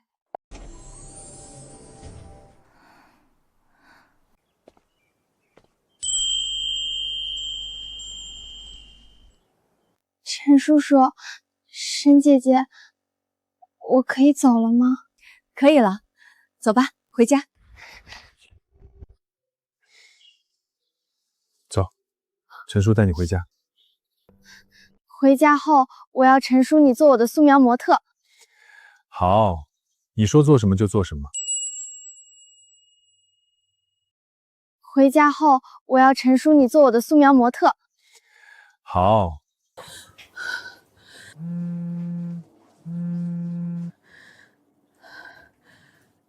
周总，法院判了，监护权被中电了，笑笑被陈和接走了。我知道了，竞标项目盛世传媒拿下，赵明远给你的东西是假的。假的？不可能！赵明远说那是公司服务器原版方案。你被陈和耍了，你的利用价值到此为止。你不能这样，你答应帮我夺回小小，重做事业。合作奖价值你已无用，欠款连本带利60万，1月内还清，否则催收不留情。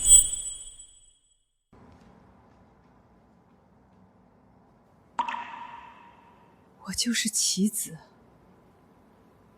陈和、周浩辰都在利用我，谁是敌人？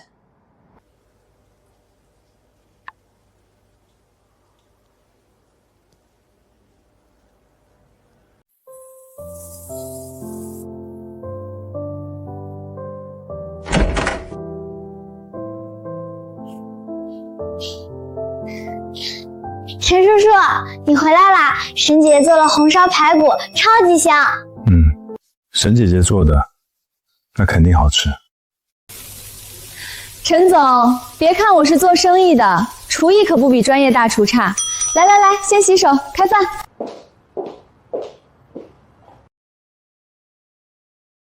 陈叔，你吃。谢谢小小，你也多吃点，正在长身体。这个男人看起来冷冰冰的，对谁都一副公事公办的样子，可他对小小的好，却是骨子里的温柔。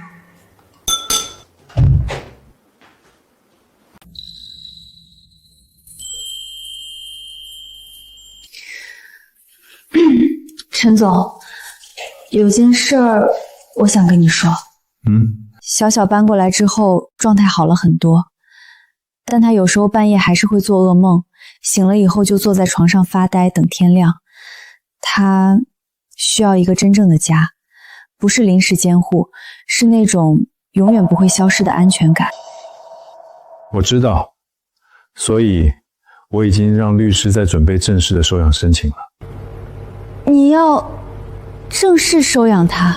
临时监护是有期限的，1年之后，如果李丽娟再来闹，再找什么律师打官司，小小就又要被推回风暴中心。我不想让他再经历那些了。正式收养是给他一个谁都夺不走的身份。你一个单身男人收养一个女孩，法律上可能会有很多障碍，审核、家访、社会评估，那些程序很复杂的。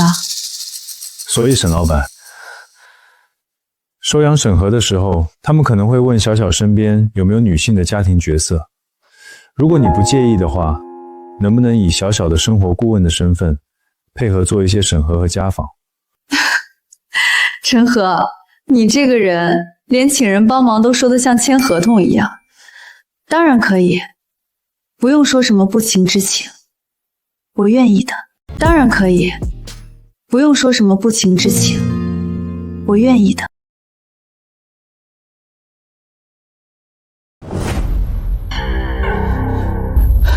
小小，妈妈只是想看看你。李丽娟，法院裁定你不具备探视资格，你出现在这里已经违反了保护令的规定。我不是来闹事的，陈和，求求你听我说一句，我是来给你报信儿的。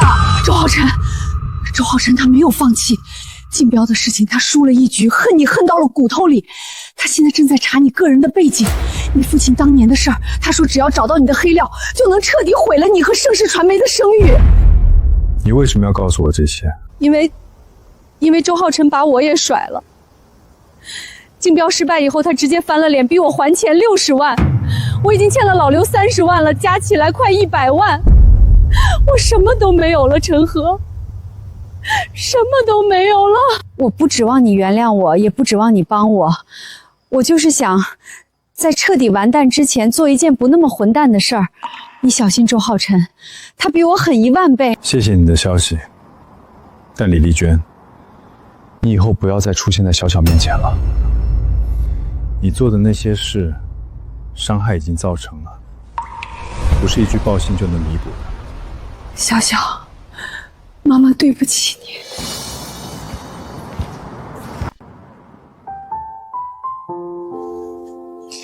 陈叔，妈妈好像变了。但有些伤害不是变了就能当做没发生过的。小小，走吧，出国留学班的张老师还等你过去做培训。但有些伤害不是变了就能当做没发生过的。小小，走吧，出国留学班的张老师还等你过去做培训。陈总，李丽娟说的那些话你信吗？她说的内容我暂时无法验证，但周浩辰这个人的行事风格我了解，竞标输了一局不会让他收手，反而会让他更加疯狂。查我个人背景这件事，我父亲当年在海城从零开始打拼，白手起家做建筑工人，后来攒钱开了一家小印刷厂，就是盛世传媒的前身。他一辈子老实本分，从来没做过任何违法的事，但他去世的早，很多事情的记录不完整。如果周浩辰想在这些陈年旧账里做文章，编造什么黑料的话，那我们怎么办？主动出击。与其等他编造谣言来攻击我，不如我先把父亲的故事告诉公众。苏晴，安排一个专访，不是商业报道，而是一个关于盛世传媒起源的人物故事，把我父亲怎么从一个建筑工人变成印刷厂老板，又怎么把印刷厂一步步发展传媒公司的历程，原原本本的讲出来，光明正大，坦坦荡荡，让周浩辰想造谣都无处触手。明白，这就是最好的危机公关，先发制人，用真相堵住谣言的嘴。还有一件事，查一查周浩辰本人的底，他这么热衷于搞阴谋，我不信他自己的屁股是干净的。周总，陈和父亲的资料查完了，老爷子一辈子清清白白，连张罚单都没有。他的印刷厂从开业到转型，所有手续都是合法合规的，就没有任何可以利用的东西。倒是有一条，20年前印刷厂转型的时候，跟一个合伙人发生过股权纠纷，那个合伙人后来移民了，官司不了了之。但这件事的档案还在工商局存着，如果拿出来添油加醋的炒作一番，股权纠纷，好，这个可以做文章。你去把那个合伙人找到，不管他在哪个国家，把人找回来。周总，这事儿如果被发现是你在背后操纵的，找不到我头上，你做你的，钱不是问题。是。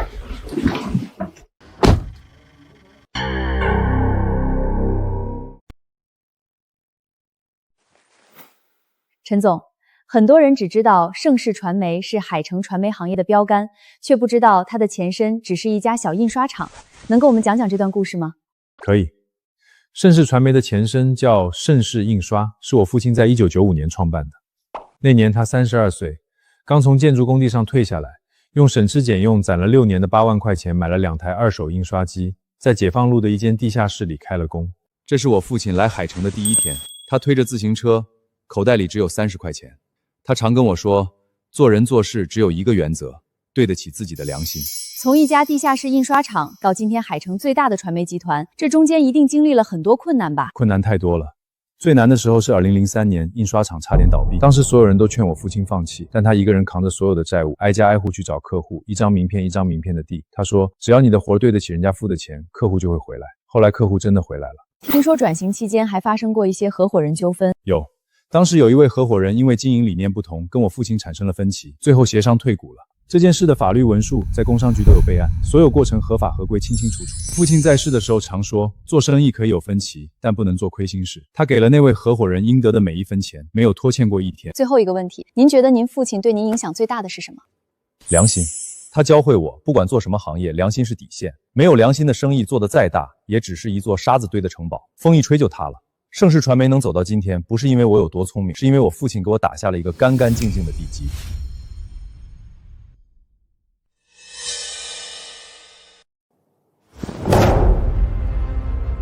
周总，陈和这个专访，等于是把他的家底全部摊在阳光下了。现在如果我们再拿股权纠纷的事儿做文章，不但没人信，反而会显得我们是在故意抹黑。他怎么知道我要查他父亲的事儿？是谁走漏了风声？会不会是李丽娟？那个蠢货，吃里扒外。那个蠢货，吃里扒外。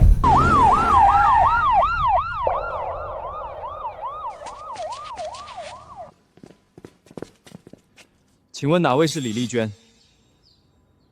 李丽娟女士，有人以你的名义向公安机关提交了一份关于宏达传媒集团涉嫌商业贿赂和不正当竞争的举报材料，其中涉你本人提供的录音证据，我们需要你配合调查。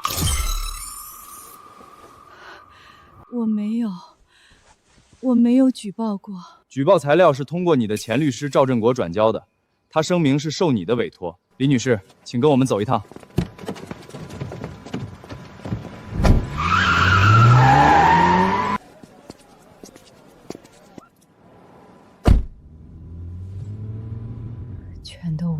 全都完了。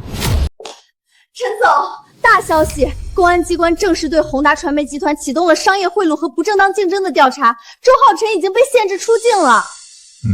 陈总，你好像一点都不意外。因为我知道迟早会有这一天。周浩辰这些年在海城传媒圈的手段，不光是对付我一个人，他挖过多少公司的人，用过多少见不得光的手段拿项目，跟多少甲方有过利益输送，行业里都有人看在眼里。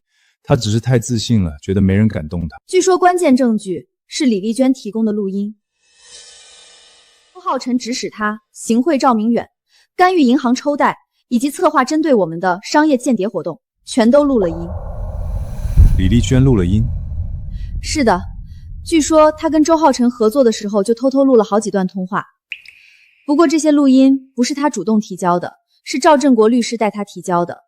赵振国被周浩辰翻脸甩了之后，自己去了警察局。李丽娟这个女人做了一辈子损人利己的事，到头来却因为自己的小聪明，无意中干了一件正确的事。陈总，您觉得她是有意的吗？不重要了，重要的是周浩辰不会再来找我们的麻烦了。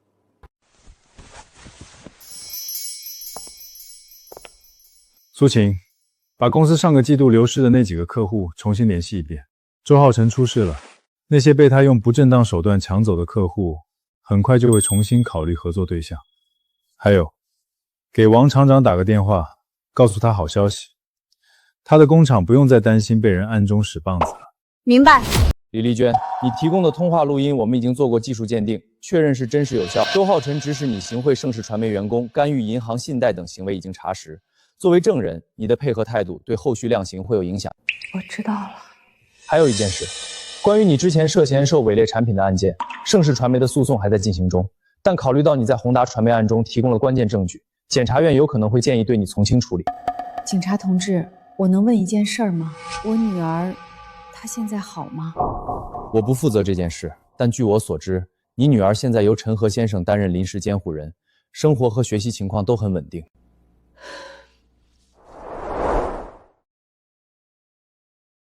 陈和，我刚从律师那边出来，收养申请的材料已经全部提交了，律师说社州会在下周安排第一次家访。小小拿到表扬信。真的？那太好了。陈和，还有件事儿，李丽娟那边，我听说她在派出所配合调查，态度挺积极的。虽然她做了那么多错事，但最后那些录音确实帮了大忙。你恨她吗？说不上恨，她伤害了小小，这是我无法原谅的。但她也是被自己的贪婪和恐惧一步步推到了绝路上。有些人不是天生坏的，只是把自己弄丢了之后，就再也找不回来了。你真的是个很善良的人。不是善良，是因为我父亲教过我，不要用别人的错误来毁掉自己的心。好了，别在路边坐着了。小小说想吃你做的番茄炒蛋，赶紧来吧。好，马上到。好，马上到。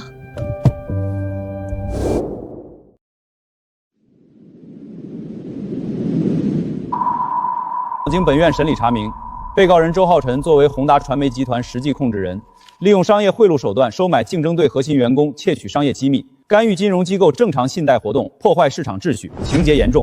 根据相关法律规定，判处被告人周浩辰有期徒刑4年，并处罚金人民币500万元。宏达传媒集团处以行政罚款1000万元，吊销部分经营资质。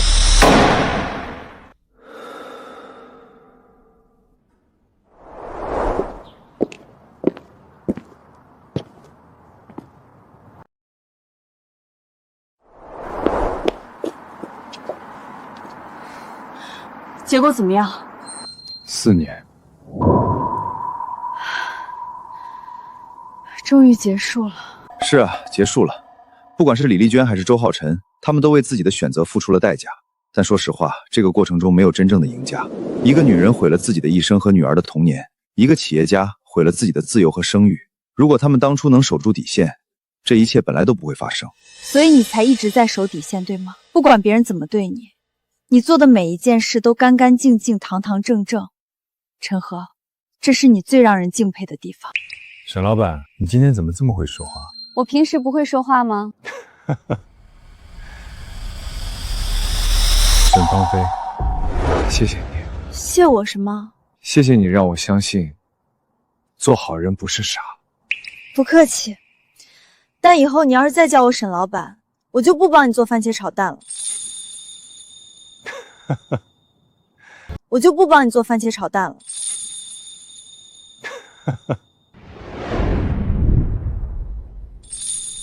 各位，上半年我们的线上线下总销售额突破了2000万。我们用半年的时间证明了一件事：诚信经营不是口号，是真正的商业壁垒。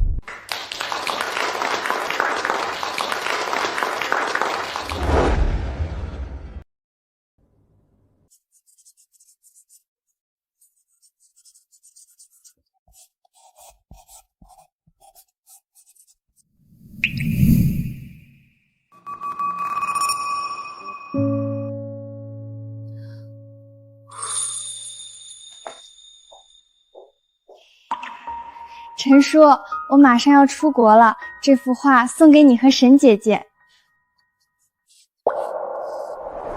沈姐姐，陈叔，我可以问你们一个问题吗？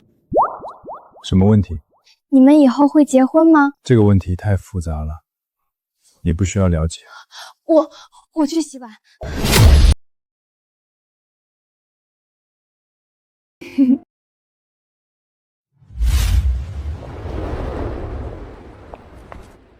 那个文具盒好漂亮，哎，不对，上面印着的那只小猫不是我在家里随手画的吗？是你陈叔觉得可爱，于是让各大厂家都在文具盒上印了这只小猫。陈叔啊，这版权费还得结算一下，一会儿我们去吃烤鸭，这一单就由陈叔请了。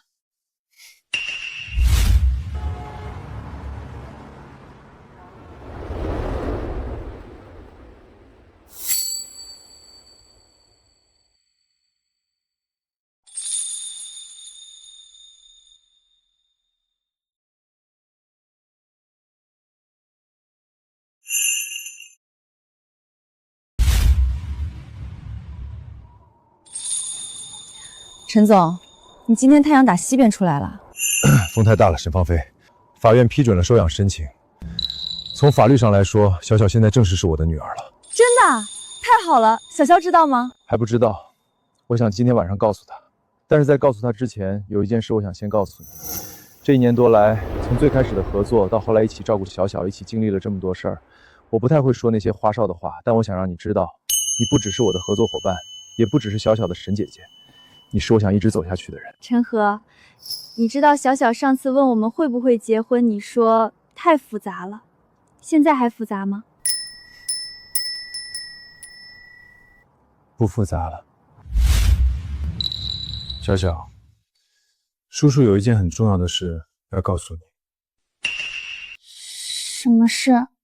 从今天起，你不再是叔叔的临时监护对象。为什么？你是不是不要我了？不是，是因为从今天起，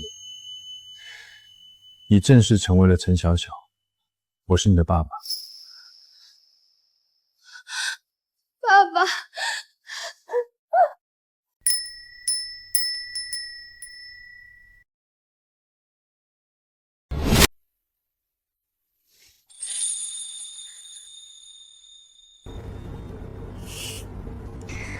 妈，你今天真美。小小，谢谢你。如果不是你，我和你爸也走不到今天。那是，我可是你们的头号红娘。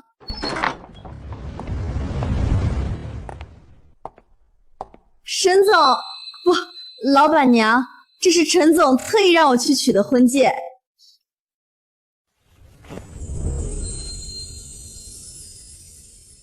这个工作狂，连结婚戒指都要刻上企业文化，这是爸的底线嘛？妈，时间快到了，我们准备出场。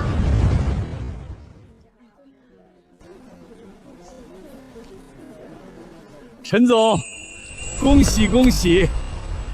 今天这喜酒，我老王必须多喝几杯。王叔，西光文具能有今天，多亏了您的生产线。今天放开了喝。陈总、沈总，这可是咱们海城商界的强强联手啊！以后还要多多关照。好说，只要大家守住规矩，干干净净做生意，盛世的大门永远敞开。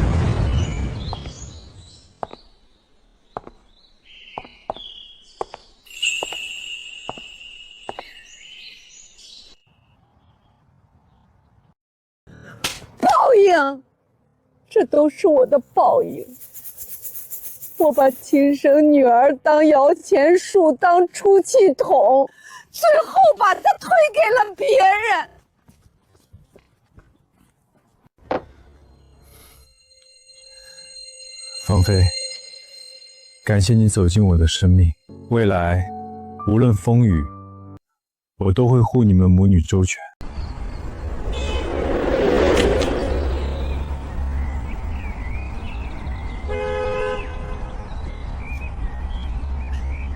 国外的冬天冷，这几件羊绒衫必须带上，还有胃药、感冒药，我都给你分装好了，贴了标签。妈，我又不是去荒岛求生，圣地亚哥什么都有卖的。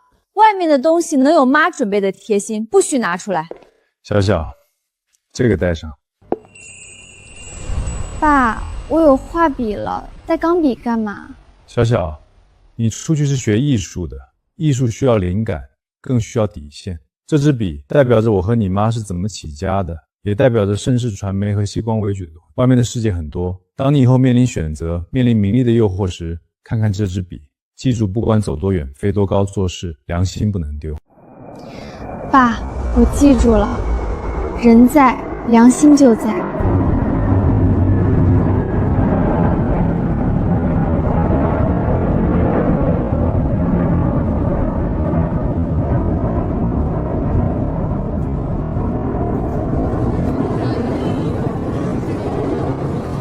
到了报平安，按时吃饭，别熬夜画画。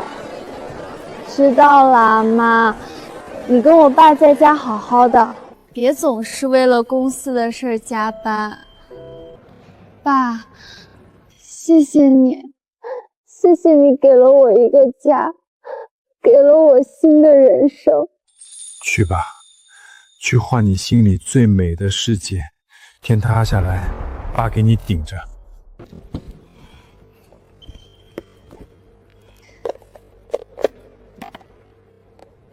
爸妈，你们放心，我这辈子绝不弄脏这支笔，绝不弄脏我的良心。子琪，我走了，再见，一路平安。